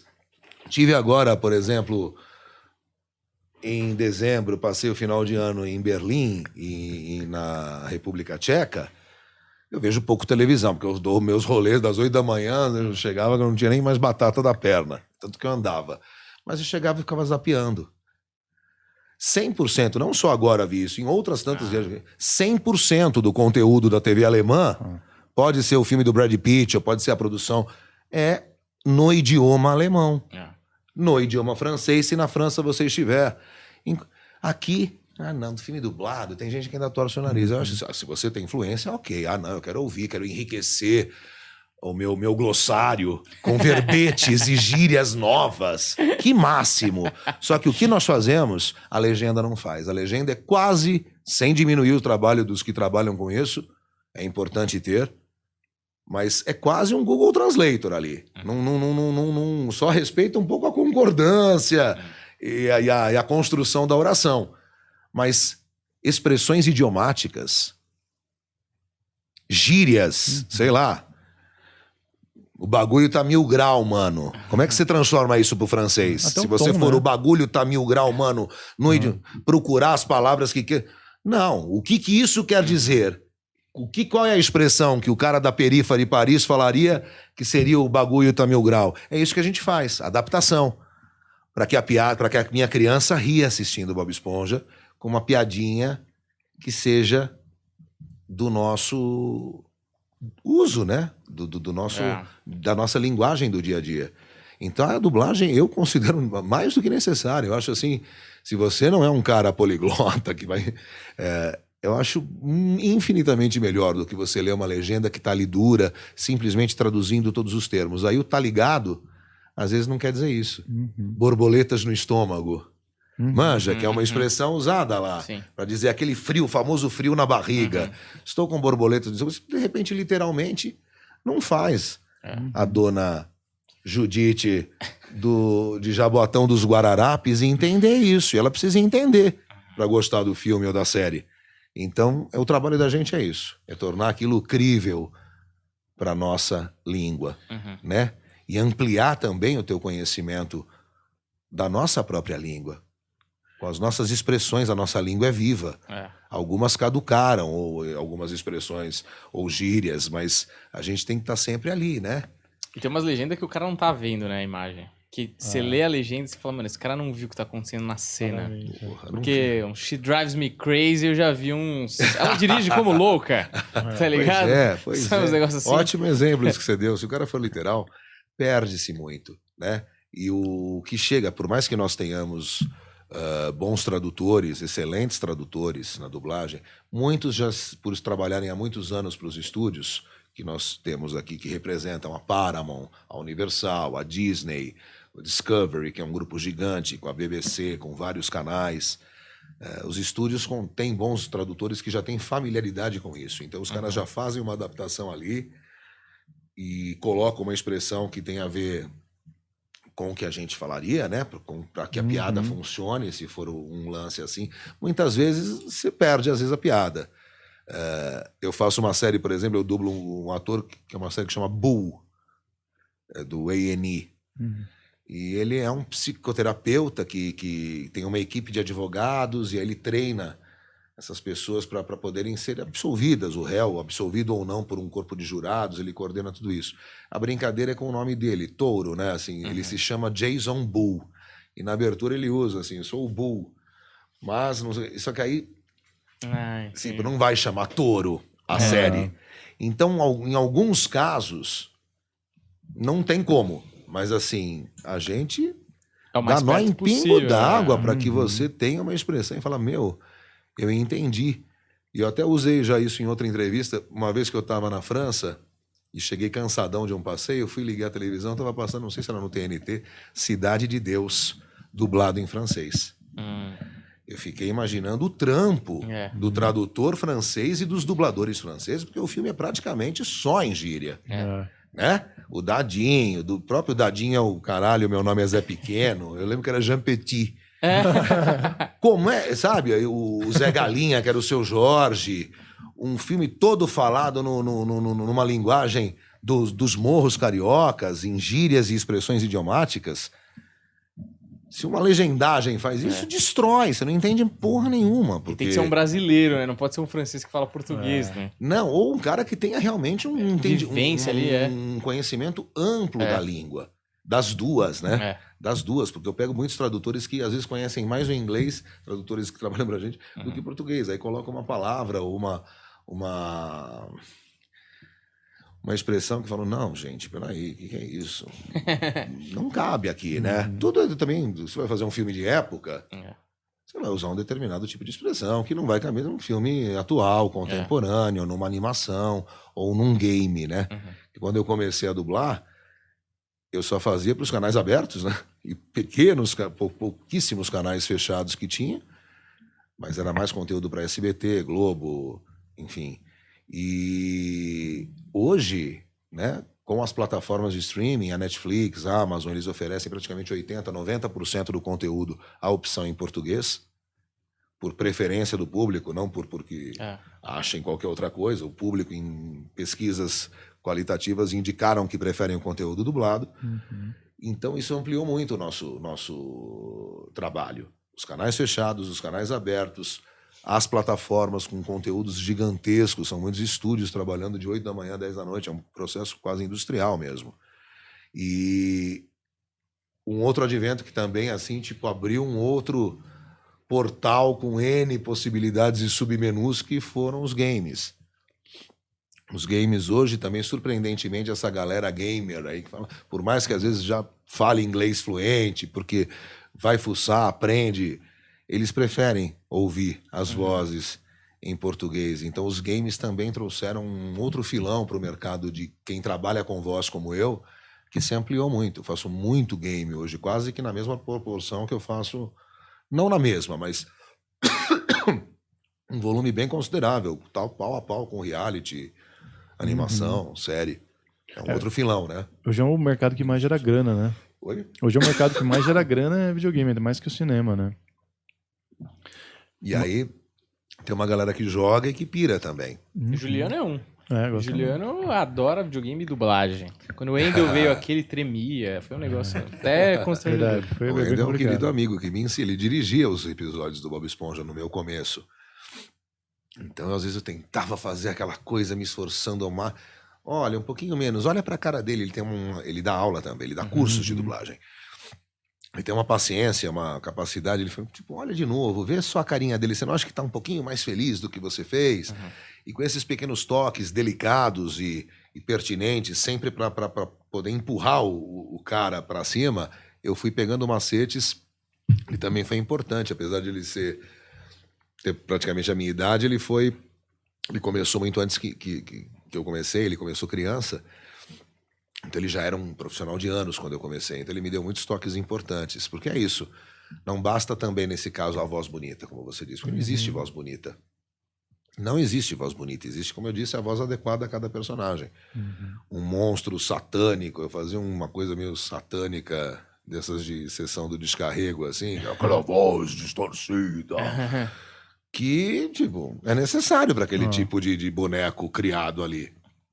Ou a voz do galã, fiz muito, quando eu era mais jovem, fazia muito galãzinho de novela mexicana, comecei fazendo muito pra Televisa, né, sempre os galãs, o Carlos Daniel da vida, e fazia muito também galã em filme, depois a voz da gente vai envelhecendo, vai ficando mais madura. Eu fumei muitos anos também, sou ex-fumante, mas eu fumei muitos anos, a nicotina traz dá uma encorpada, uma certa rouquidãozinha que pra uns é sensual, é sexy, mas ela fica uma voz que já não cabe pra um cara jovem. Então eu já não posso dublar um cara de 20 e poucos anos, ou de 30 anos. Ficaria pesado. Hoje eu já dublo 50, 60. Quando eu digo atores, né? Animação não. Animação, você cria uma voz lá pro monstro intergaláctico, ele não tem idade. Mas um ator, por exemplo, eu pego os 50, que tem mais a ver com... Eu dublo muitos negões, com mais viris, assim. O Idris Elba, em vários filmes do Idris, eu dublo, eu empresto a minha voz para ele, e outros tantos. Porque a voz vai amadurecendo também, né? E a gente vai se aprimorando. Mas dublagem é uma coisa que eu sempre gostei. Porque eu exerço esse meu lado teatral, dessa multiplicidade de facetas e personagens que eu citei, que é importante a gente ter com a gente, que a gente é capaz disso. E mudando o seu tom de voz de acordo com as emoções, com os sentimentos, saindo desse jeitinho flat e meio... monótono, xoxo, né? Xoxo, água de salsicha de ser. Eu gosto de cor e o meu trabalho me dá muito prazer. Com todo esse estudo, né, para compor o conceito, o personagem, tem algum, tipo, lado sombrio? Meu Deus do céu. Será que tem algum espírito querendo... eu não vou me concentrar, que daqui a pouco eu faço programa. Vamos e às vezes insistir. eles vêm. Vamos insistir, porque vale Eles vêm mesmo? Invocação, não, tô brincando. Até fiz. Teve uma época que eu pirei em desenvolvimento mediúnico, mas hoje já... Não, mas pera, vamos falar disso. Hoje eu tô mais quântico. Fala. Mas vamos falar disso já, porque isso aqui interessa, porque a gente tem um filão muito forte aqui do sobrenatural eu gosto, no nosso eu adoro. programa. Mas eu vejo gente morta, como dizia o menininho do Sexto Sentido. Vê mesmo? Não. Ouço gente morta o tempo todo. Os um discos que eu rádio, gosto. né? Adoro Jim Morrison. Adoro Lennon. Já foi. Tá, mas vamos voltar já Diga nesse lá. assunto também, que eu quero saber. Mas, por exemplo, você tem, tipo assim, percebeu, por exemplo, alguma coisa que não tá muito na superfície do conteúdo, por exemplo, sei lá, o lado oculto do Patrick, algum drama que o Patrick tem, alguma coisa, ou, por exemplo, do Rick, do The Walking Dead, alguma coisa que tá ali, mas só porque você tá estudando o cara há muito tempo, tá fazendo aquilo, você saca, que tá na entrelinha. Olha, com o Patrick nem tanto, viu? Porque ele é o que é, e aquela ingenuidade com um misto de autenticidade e uma bobeira gostosa, infantil, não. Mas em outros personagens, sim, às vezes eu penso nisso, sim, claro. O próprio Rick é um sequelado como eu, né? O Andrew Lincoln, eu acredito. Ele até se afastou da série. Porque o que ele passou, né? E eu tento compreender. Eu lembro que quando eu estava dublando a segunda temporada, a minha esposa estava grávida da minha primeira filha, que tem 9 anos. E tava assim, tipo, já 39ª semana, ia nascer por aqueles dias. Eu fui para mais tarde. E, tipo assim, sei lá, semanas antes da Agatha nascer, aquela cena terrível. Isso não é spoiler, porque na segunda temporada também já estamos na 12ª, tu não viu, né? Sente e chora.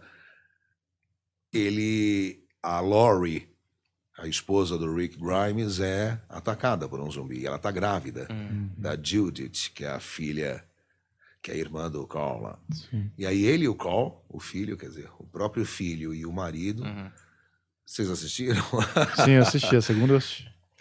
Né? Precisam matá-la e resgatar aquela criança. Gente, eu passei mal, realmente.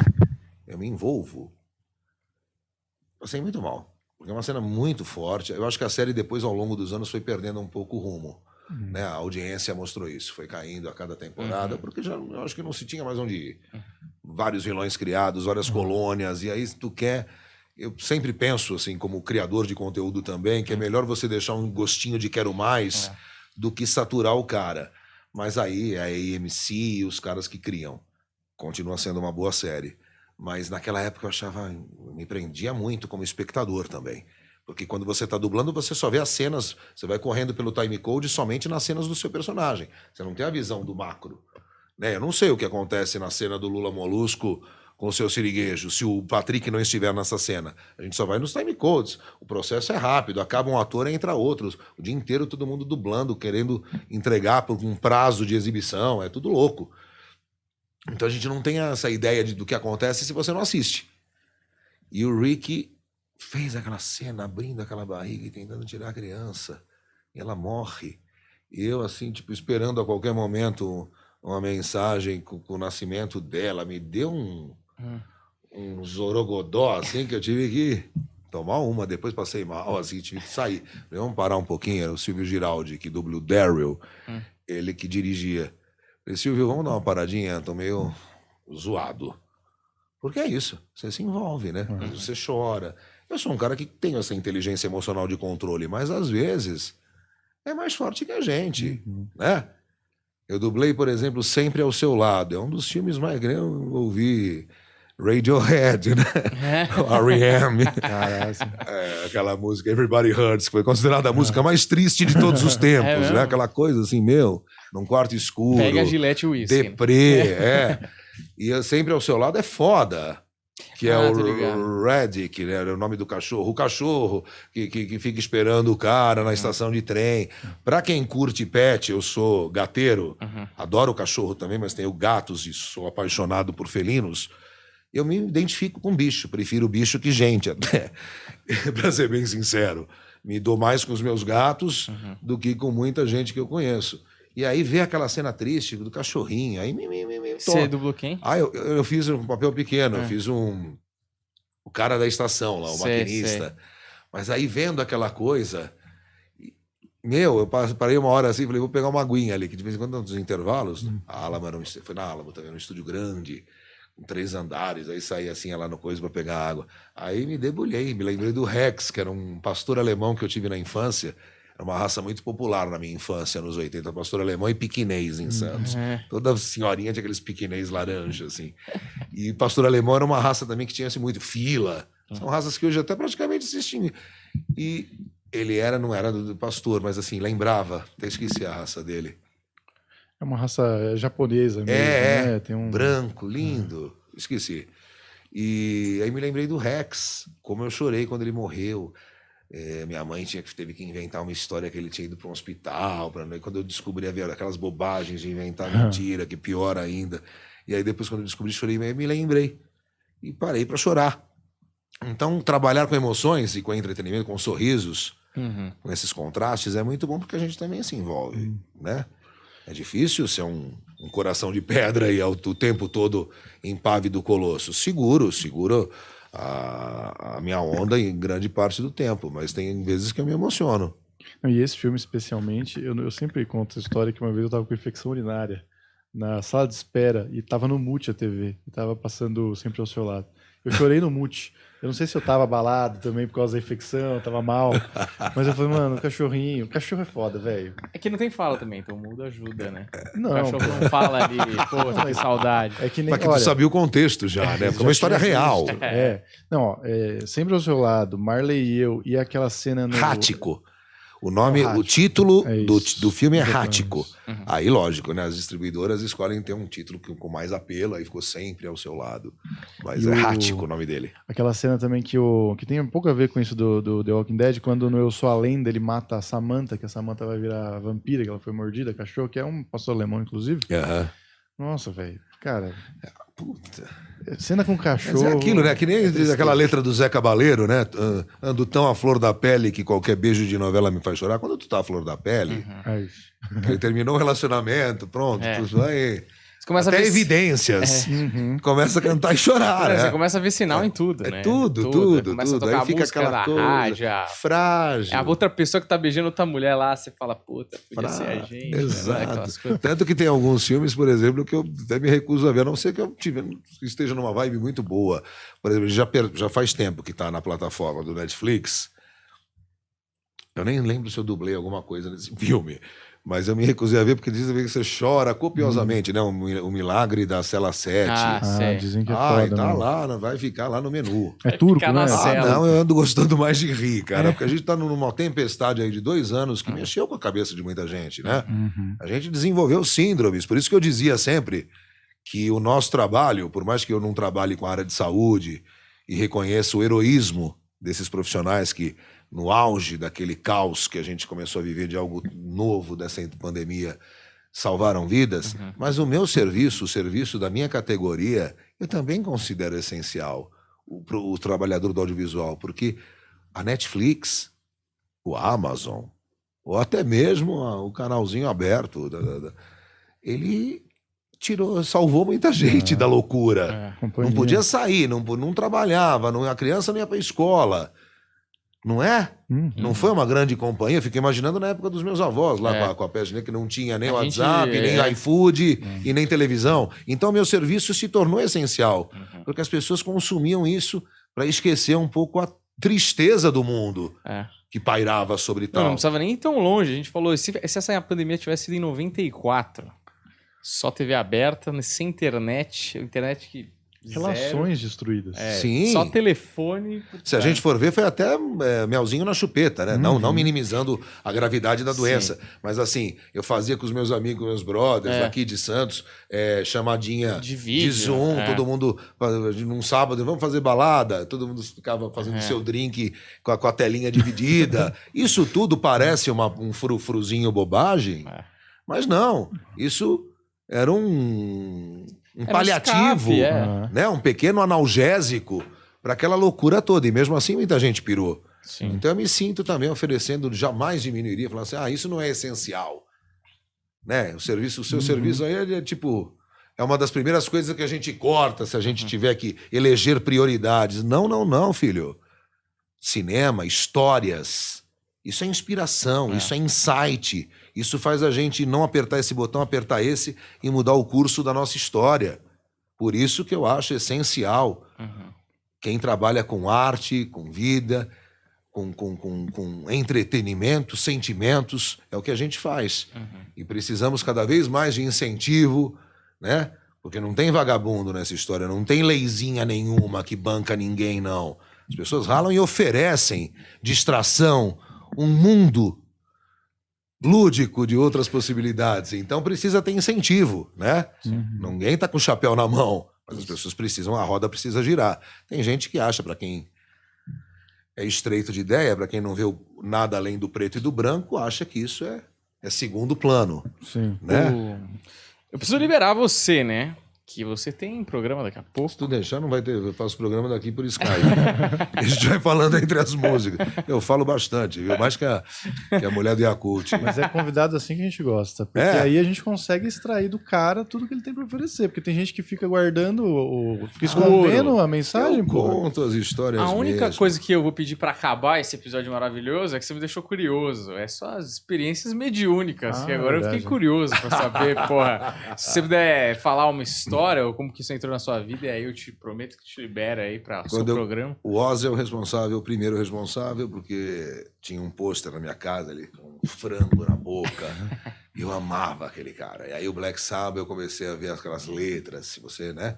O primeiro álbum, que é o mais seminal e para mim é o mais impactante, o conteúdo era absurdo, né? Sempre com o inferno, com as forças das trevas, a sombra. E aí eu fui me interessando. E aí quando eu tinha 14 para 15 anos, uma forma de me inserir. Eu gostava dessas experiências, porque com a minha avó, quando eu era criança, eu ia com a minha avó num centro de umbanda, num quintal de uma senhora. Eu achava aquilo mágico. Eu me lembro, falar disso, me lembro do cheiro de arruda que tinha naquele quintal. E elas giravam, e aí vinha o preto velho, ou a entidade em si, E eu, criança, achava aquilo mágico, principalmente quando eu ia com os meus amigos nas festas de Cosme e Damião. A gente ia, claro, para comer Maria Mole, Suspiro e Brigadeiro Rouba-Doce, como toda criança gosta. Até hoje existe essa tradição, né?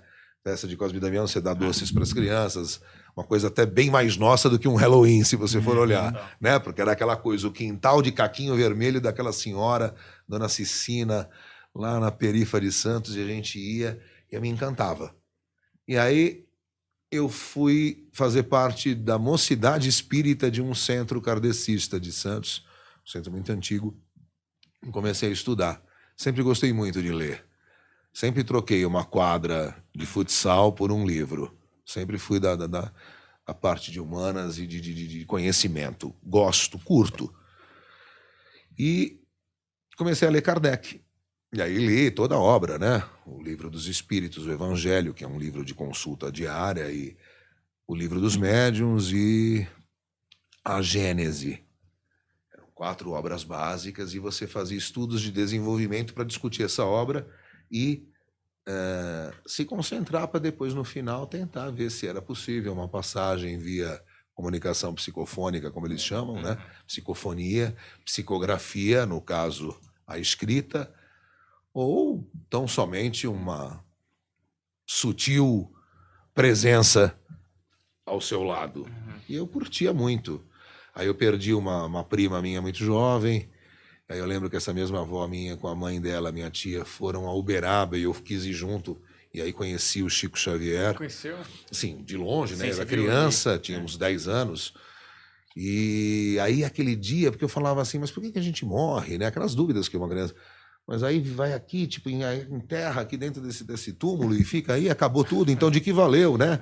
Conquistar, vir, trabalhar, para depois acabar tudo, não pode. Então, vamos sentar aí e ficar bebendo. E esperar chegar a hora. E aí, aquela certeza, aí chegou uma psicografia dela.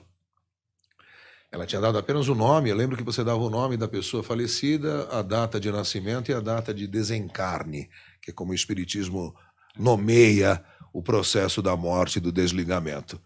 E aí, com o nome dela só e com a data, chegou já, tipo, mãezinha tal, estou aqui, fui bem recebida por fulano, por ciclano, coisas que nem que se ele fosse, ou tivesse colocado que nem você foi pesquisar, talvez, sobre mim, ler algumas coisas para se nortear, naquela época não daria tempo, dentro daquela sessão de mesa branca.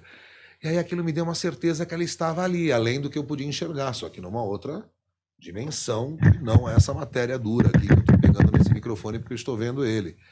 E essa certeza vai dando para a gente uma... Não é um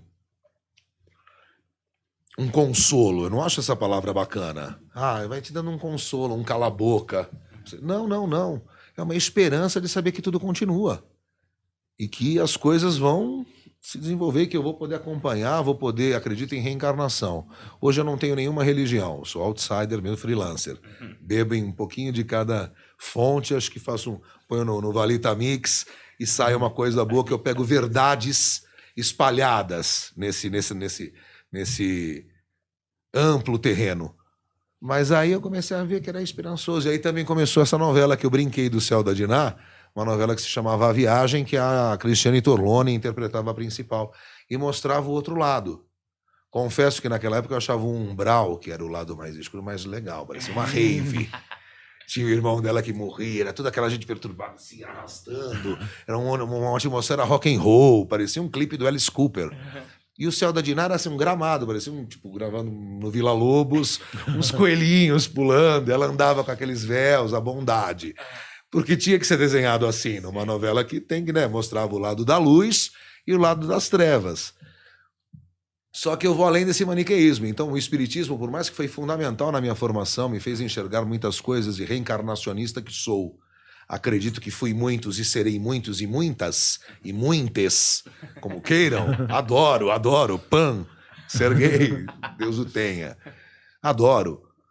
Eu tive essa certeza, me foi muito importante, não cuspo em prato nenhum que eu comi. Mas hoje eu vou além desse maniqueísmo, assim, eu quero mais do que aquilo. E eu acho que a sombra também é legal. Sim. Puta, cara. Vai lá, na nossa terra. Você é santista também, né? Você falou? Eu não, mas a família do meu Você pai tem família. Vai lá, no domingão, 40 graus. Eu adoro andar à beira-mar, passo o meu protetor, frito. Mas tem um momento que eu preciso da sombra para respirar, e ela é gostosa também. E assim é, né, energeticamente falando. Não tem essa. Tem muitas pessoas que, de algumas vertentes, não, a luz, vamos meditar, buscar a claridade. Não, cara. E a sombra? A gente pode aprender muito. Não se lambuze em nenhum desses melados, mas brinque com tudo, transite. E isso me trouxe essa certeza. Aí eu fui ler outras coisas, e aí com a metafísica eu fui ler algumas coisas assim. Vi uns documentários e fui ler a respeito da quântica, essa coisa de causa e efeito. Sabe, se eu não virar agora na Lorena e virar no Oscar Freire, isso pode mudar o curso da minha vida e de todos ao meu redor. Manja Efeito Borboleta? Um puta filme. Um puta filme tá no meu top 10. Esqueci o nome dele, do Ashton Kutcher. Um puta filme, que é aquilo. Ele só tinha a capacidade de voltar, né? E aí redesenhar. A gente não consegue isso. Mas, e se eu for por aqui e for por ali? Isso pode fazer com que eu conheça a mulher da minha vida. E pode ser que eu seja morto se eu for por aquele outro, a gente não sabe. Esse efeito surpresa, essa gostosura do roteiro inesperado, eu procuro... Eu adoro, sou cinéfilo, adoro bons filmes de bons diretores conceituais. Isso são bons roteiros, na minha opinião. A gente não saber. Então, hoje eu sou mais um estudioso dessa questão que envolve menos o etéreo e mais a clicar aqui, abriu isso, cliquei aqui, entrei nisso aqui. E agora eu estou brincando disso, no melhor dos sentidos, tá? Depois eu saí, fui para lá.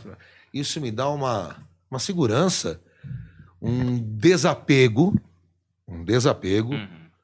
porque isso é muito importante. A gente não pode ser apegado a nada, nem a pessoa, as pessoas, nem... Claro, isso não significa... Eu amo meus filhos, mas eu tenho uma saudade deles que eu não vejo a hora que chegue sexta para eu pegá-los. Mas esse apego exacerbado, a gente acaba perdendo. Esse medo do que pode acontecer e se, de repente, eu tiver pouco tempo de vida e não conseguir vê-los crescer. É possível, né? Perdi tantos amigos bem mais jovens que eu. Eu queria ter mais tempo aqui para poder vê-los entrar na faculdade. Mas se isso tudo não acontecer, porque o roteirinho desenhado já me levou para outro caminho, eu escolhi.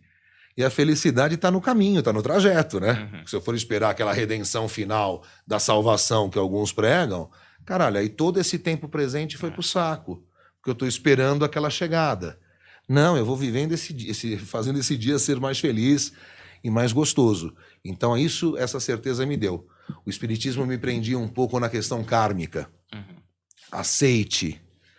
Isso é para a sua evolução. Essa dor, esse sofrimento é para o seu próprio burilamento e para você... ok, mas eu posso também não aceitar e clicar naquele outro submenu e abrir para outro lugar. Posso. Me é dado esse livre-arbítrio. É nisso que eu acredito. E aí nenhuma religião abraça isso tudo que eu acredito. E aí a quântica, a metafísica, que não traz dogmas, a não ser as escolhas, causas, consequências, botões... Né? Meio Matrix, tem um documentário incrível que se chama Quem Somos Nós, com físicos falando disso, inclusive da teoria do caos, que a frase que define a teoria do caos é: o bater das asas de uma borboleta aqui na Alameda Lorena tem um reflexo imediato em Tóquio, porque é efeito dominó, é efeito cadeia. Aí as coisas vão se desenhando como um grande filme em modo acelerado e edição não linear. E essa é a mágica da vida. Já pensou? Aquela pessoa que só trabalha, chega, põe a malinha no mesmo lugar, no sábado vai com a família na praça de alimentação do shopping, aí ok, tudo isso é precioso também. Essa simplicidade também é bacana. Mas a gente pode mais, a gente pode escolher outras coisas, né? Exato. E aí, essa é a minha história com o Espiritismo. Aí eu me desenvolvi e... A Umbanda me traz até hoje um respeito profundo, porque aí vem a minha avó, né? Eu adorava ver as senhorinhas que nem ela assim brincando, toda suja, se lambuzando, porque eu recebia e falava, mas por que ela está falando que nem criança? Não, porque aí sempre vinha aquela tia, assim, com aquele turbante. Ela está com uma criancinha dentro dela. Eu ficava tentando, assim, que nem você com o Bob Esponja, tentando ver, mas como que entrou dentro do corpo dela? Isso tudo eu achava do caralho. Aí vai ler livro de história fantástica, filho. Aí não tem mais volta. Aí não tem mais volta. Sequelas ever. Ótimas sequelas, né? Sim, positivas. Ótimas sequelas. Escolheria todas elas se eu pudesse recomeçar de novo, porque elas me fazem o que eu sou. Sim. Essa expansão, esse jeito de... né? Só não vou voar, porque senão eu vou me estatelar no chão. Mas, assim, eu tento ir sempre além, sabe? Sim. Acho que eu sou feliz assim. Acho que eu sou feliz. Olha, é ótimo. Fomos muito felizes nas últimas 2 horas por ter você aqui. Muito obrigado por ter vindo. Achei muito generoso da sua parte. Colar aqui, trocar essa ideia com a gente aqui, que somos recém-nascidos no meio aqui. Ah, é? Praticamente. Tem 1 ano esse podcast aqui, 1 ano e pouco. Então que dure bastante. Espero que sim. Espero que você possa retornar um dia aí, já que somos praticamente vizinhos de trabalho. Não é? De repente fazer um cineclube, você gosta? A gente tem um quadro só de analisar filmes aqui. Eu adoro cinema.